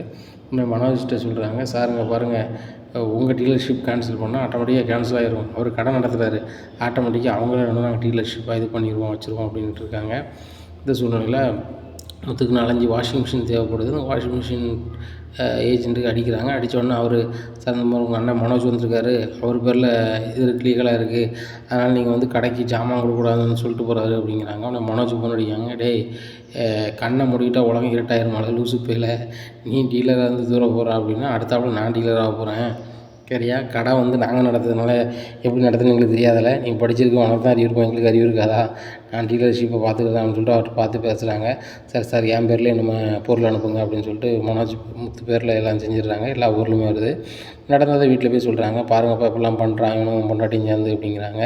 உடனே அண்ணாமலை சொல்கிறாங்க, மனோஜ் நீ திருந்தவே மாட்டியா, வீட்டை ஏமாற்றி தான் பணத்தை வாங்கினேன், அதையுமே உனக்கு வச்சுக்கிட தெரியல, அதையுமே சபையில் போட வேண்டிய சூழ்நிலை உனக்கு வந்துருச்சு, அதனால் எதை செஞ்சாலும் நீ மாட்டிப்ப, முத்து வந்து கோவப்படுறதுக்குள்ளே நீ வந்து செத்தனாம ரூமில் போய் இருந்துரு, அவன் என்னத்தையும் சொல்லுதான் அப்படின்னா வந்து அதில் ஒரு கதை இருக்கும், நீ வந்து இப்படிலாம் பண்ணிகிட்ருக்காத மனோஜ், இது நல்ல பழக்கம் இல்லை, அவன் திடீர்னு கை நீட்டினா வச்சுனான்னா அது சங்கடம் அப்படிங்கிறாங்க. எப்போ நீங்களே இப்படி சொன்னீங்கன்னா எப்படிப்பா அப்படிங்கிறாங்க. கூட பிறந்த அண்ணன் தம்பி ஒரு தொழில் பண்ணதானே அவனை சப்போர்ட்டாக இருக்கணும், நீ வந்து அவனை கெடுத்துட்ருக்க அப்படிங்கிறாங்க.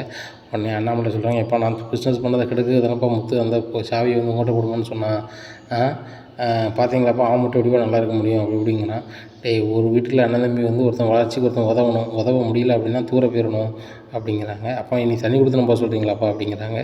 இன்னொரு ரோகிணி போனால் கூட ஒன்றும் பிரச்சனை இல்லை பேருங்க அப்படிங்கிறாங்க.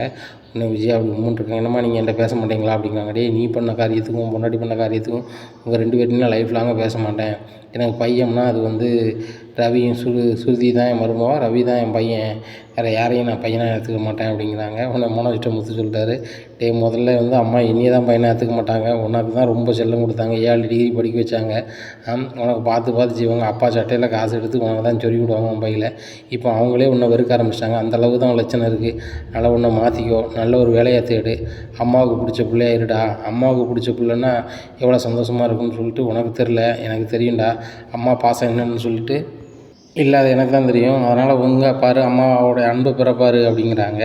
உடனே அம்மா நீங்கள் என்கிட்ட பேசவே மாட்டீங்களாம்மா அப்படிங்கிற, தயவுசெய்து போயிடுடா அப்படிங்கிறாங்க. மனோஜுக்கு ரொம்ப ஏமாற்றமாக இருக்குது. உடனே ரோஹின்ட்டு சொல்கிறாங்க, ரோஹினி உன்னை ஏன் கல்யாணம் முடிச்சோன்னு இருக்குது அப்படின்னு சொல்லிட்டு கத்துறாரு. ஏன் மனோஜ் நான் ஜீவாவோட நல்ல பொண்ணு இல்லையா அப்படிங்கிறாங்க. ஜீவாவளாவது ஏமாற்றியாவது என்னை காப்பாற்றிருப்பா, நீ பாரு உன்கிட்ட பார்லரும் இல்லை ஒன்றும் இல்லை, என்கிட்டையும் தொழில் இல்லை, இப்போ என்ன செய்ய போகிறோம் அப்படிங்கிறாங்க. நான் தான் பார்லருக்கு வேலைக்கு போகிறேன், நான் வந்து அந்த இதே நான் தான் நிர்வாகம் பண்ணுறேன், என்னென்னு பார்த்துக்கலாம் வச்சுக்கலாம், மாதம் வந்து ஒரு 60,000 வரைக்கும் என்னால் அந்த கல்லால் எடுக்க முடியும், அதுபோக வந்துட்டு எனக்கு சம்பளமும் ஒரு 15,000 இருக்குது, 75,000 வரும், நம்ம இதை வச்சு குடும்பத்தை நடத்த முடியாதா அப்படிங்கிறாங்க. ரோகிணி இந்த 75,000 வச்சு நீ வந்து இவ்வளோ நாள் என்ன லாபத்தை சம்பாதிச்சிருக்க சொல்லு அப்படிங்கிறாங்க. மனோஜ் வீட்டு செலவெல்லாம் நான் தானே பார்த்தேன் வச்சேன் அப்படிங்கிறாங்க. ஆமாம் வீட்டுக்கு மளிகை சாமானுக்கு ஒரு 15,000 கொடுப்பேன், அதோட சரி மீதி பணத்தை என்ன செஞ்சேன் அப்படிங்கிறாங்க. இல்லை அப்படி இப்படின்னு செலவாயிருச்சு அப்படிங்கிறாங்க. அம்மாவுக்கும் பையனுக்கு அங்கே எங்கேன்னு செலவு பண்ணியிருப்பேன், அது போக 4 லட்ச ரூபா பேங்க்கில் லோன் எடுத்து வச்சுருக்கேன், அதை யார் கட்டுவா அப்படி இப்படின்னுட்டு இருக்காங்க. இந்த சூழ்நிலை சிட்டி வீட்டுக்கு வந்துடுறான். வீட்டுக்கு வந்தோடனே ரோகிணி இருக்காங்களா அப்படிங்கிறாங்க. உடனே முத்து ஒன்று யாரில் வீட்டுக்கிட்ட விட்டா அப்படிங்கிறாங்க. உங்கள்கிட்ட பேச வரல முத்து, ஒன்றையோ மீனாக்காவையோ பார்க்க வரல, என்கிட்ட உங்கள் வீட்டில் இருக்கவங்க பணம் வாங்கியிருக்காங்க, அதை வாங்க தான் வந்திருக்கேன், எனக்கும் பணம் ரொம்ப டைட் ஆகிட்டு சரியா, போலீஸ் நெருக்கடியும் ஓவரு, எனக்கு தொழிலும் பண்ண முடியல, அதனால் வந்து நான் என் பணத்தை வாங்க வந்திருக்கேன் அப்படிங்கிறாங்க. யார்கிட்ட கொடுத்துருக்க அப்படின்னு கேட்குறாங்க. ரோகிணிகிட்ட அப்படிங்கிறாங்க. ரோகிணி அப்படின்னு சொல்லி எல்லாருமே ஷாக் ஆகிறாங்க.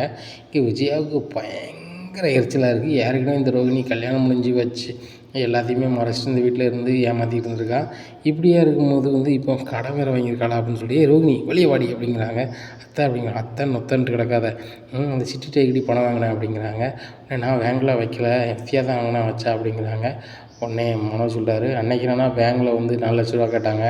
அப்போ கேட்கும்போது வந்து வித்யா தான் கடன் வாங்கியிருக்கா, நான் கொடுக்கல, வைக்கலன்னு சொன்னேன். இப்போ என்ன இங்கே வித்யா வாங்கியிருக்காங்க, வித்யாவுக்கு எத்தனை இடத்துல வாங்கி கொடுத்துருக்கேன், வித்யாவுக்கு வாங்கி கொடுக்குறதுக்கு என்ன இருக்குது, வித்யாவுக்கு உனக்கு என்ன சம்மந்தம் அப்படிங்கிறாங்க. என் ஃப்ரெண்டு அம்மாவுக்கு உடம்பு சரியில்லைன்னு வாங்கி கொடுத்தேன் வச்சேன் அப்படிங்கிறாங்க. உடனே சிட்டி சொல்கிறாரு, இந்த பொண்ணு சொல்கிறதெல்லாம் போய், இந்த பொண்ணு தான் வாங்கிச்சு, இந்த பொண்ணு தான் கையெழுத்து போட்டு பணம் வாங்கியிருக்கு, என்ன பணம் வாங்கியிருக்கு, பார்லர் சொந்தமான பார்லர் அது இதுன்னு சொல்லிச்சு. அங்கே போய் விசாரிக்கும் போது தெரியுது, இதோட லட்சம் தெரியுது. இப்போ இந்த பொண்ணு வந்து அந்த பார்லரை வேலை தான் பார்க்கும். அங்கே வந்து இப்போ சரியாக 2 3 நாள் வேலைக்கும் போகலையாம். அந்த ஓனர் நான் வேலையை விட்டு நிப்பாட்ட போகிறேன்னு சொல்லிட்டு இருக்காங்க. அப்படி இருக்கும்போது தான் வீட்டுக்கு வந்தேன். என் பணம் வம்பா போயிடக்கூடாதுல்ல, எனக்கு முத்துக்கும் ஆகாது. இனிமேல் வந்து நான் வந்து பணத்தை அங்கே விட்டுட்டு இருந்தேன்னா சரி வராது, அதான் பணத்தை கேட்க வந்திருக்கேன் அப்படிங்கிறாங்க. ரோகிணி இவங்க சொல்லுறதெல்லாம் உண்மையா அப்படின்னு கேட்குறாங்க. ரோகிணி திருதுன்னு முழிக்காங்க. உடனே முத்து சொல்கிறார், ஒழுங்காக சொல்லு, பரவாயில்ல அவ்வளோதான் அப்படிங்கிறாங்க. அப்பவும் முடிச்சிட்ருக்கேன். உடனே ஸ்ருதி சொல்கிறாங்க, என்ன ரோகிணி இப்படிலாம் பண்ணி வச்சுருக்கீங்க, அவரை பார்க்கையே பக்கா ரவுடி, உனத்துக்காவது ஆள் மாதிரி தெரியுது, அந்த ஆள்கிட்ட போய் வட்டிங்கிறீங்க, உங்களுக்கு பணம் வேணும்னா என்கிட்டயோ ரவிட்ட யார்கிட்ட கேட்க வேண்டியது தானே, 3ஆம் மனுஷன்கிட்ட ஏன் வாங்குறீங்க, நம்ம வீட்டுக்கு தானே அசிங்கம் அப்படின்னு கேட்குறாங்க. இதை கேட்ட ரோகிணியால் ஒன்றும் சொல்ல முடியல. நான் உங்கள்கிட்ட 2 லட்ச ரூபா தானே வாங்கியிருக்கேன், தந்துட்டு நீங்கள் போங்க அப்படிங்கிறாங்க. உடனே சொல்கிறாரு, சாயந்தரம் வரைக்கும் பார்ப்போம்மா, இல்லை அப்படின்னா நீ கையெழுத்து கொடுத்து இந்த ப்ரோனோட் இருக்குது, நான் கோர்ட்டில் கேஸ் போடுவேன் அப்படிங்கிறாங்க. இதை கேட்ட ரோகிணி ரொம்பவே ஷாக்காகிறாங்க. இங்கே விஜயாவுக்கு பயங்கர கடுப்பாக இருக்குது. கோர்ட்டுக்கு போவேன், அங்கே போவேன், இங்கே போவேன்னு சொல்லிகிட்டு இருக்கான். இவன் மட்டும் கோர்ட்டில் ஒரு கேஸை போடட்டும், வைக்கட்டும். இந்த ரோகிணி இதையே சாக்கா சொல்லி வீட்டுக்கு அனுப்பிடுவேன். அதுக்கப்புறம் என் வீட்டுக்காரர் என்ன சொன்னாலும் இந்த ரோகிணியை வீட்டுக்குள்ளேயே எடுக்க மாட்டேன் அப்படின்னு சொல்லிட்டு நினைக்காங்க. இனி என்ன நடக்கும் இந்த ரோகிணி வாழ்க்கையில் அப்படிங்கிறத பொறுத்திருந்து பார்க்கலாம். நம்ம சேனலை நீங்கள் மறக்காமல் லைக் அண்ட் சப்ஸ்கிரைப் பண்ணுங்கள். நன்றி, வணக்கம்.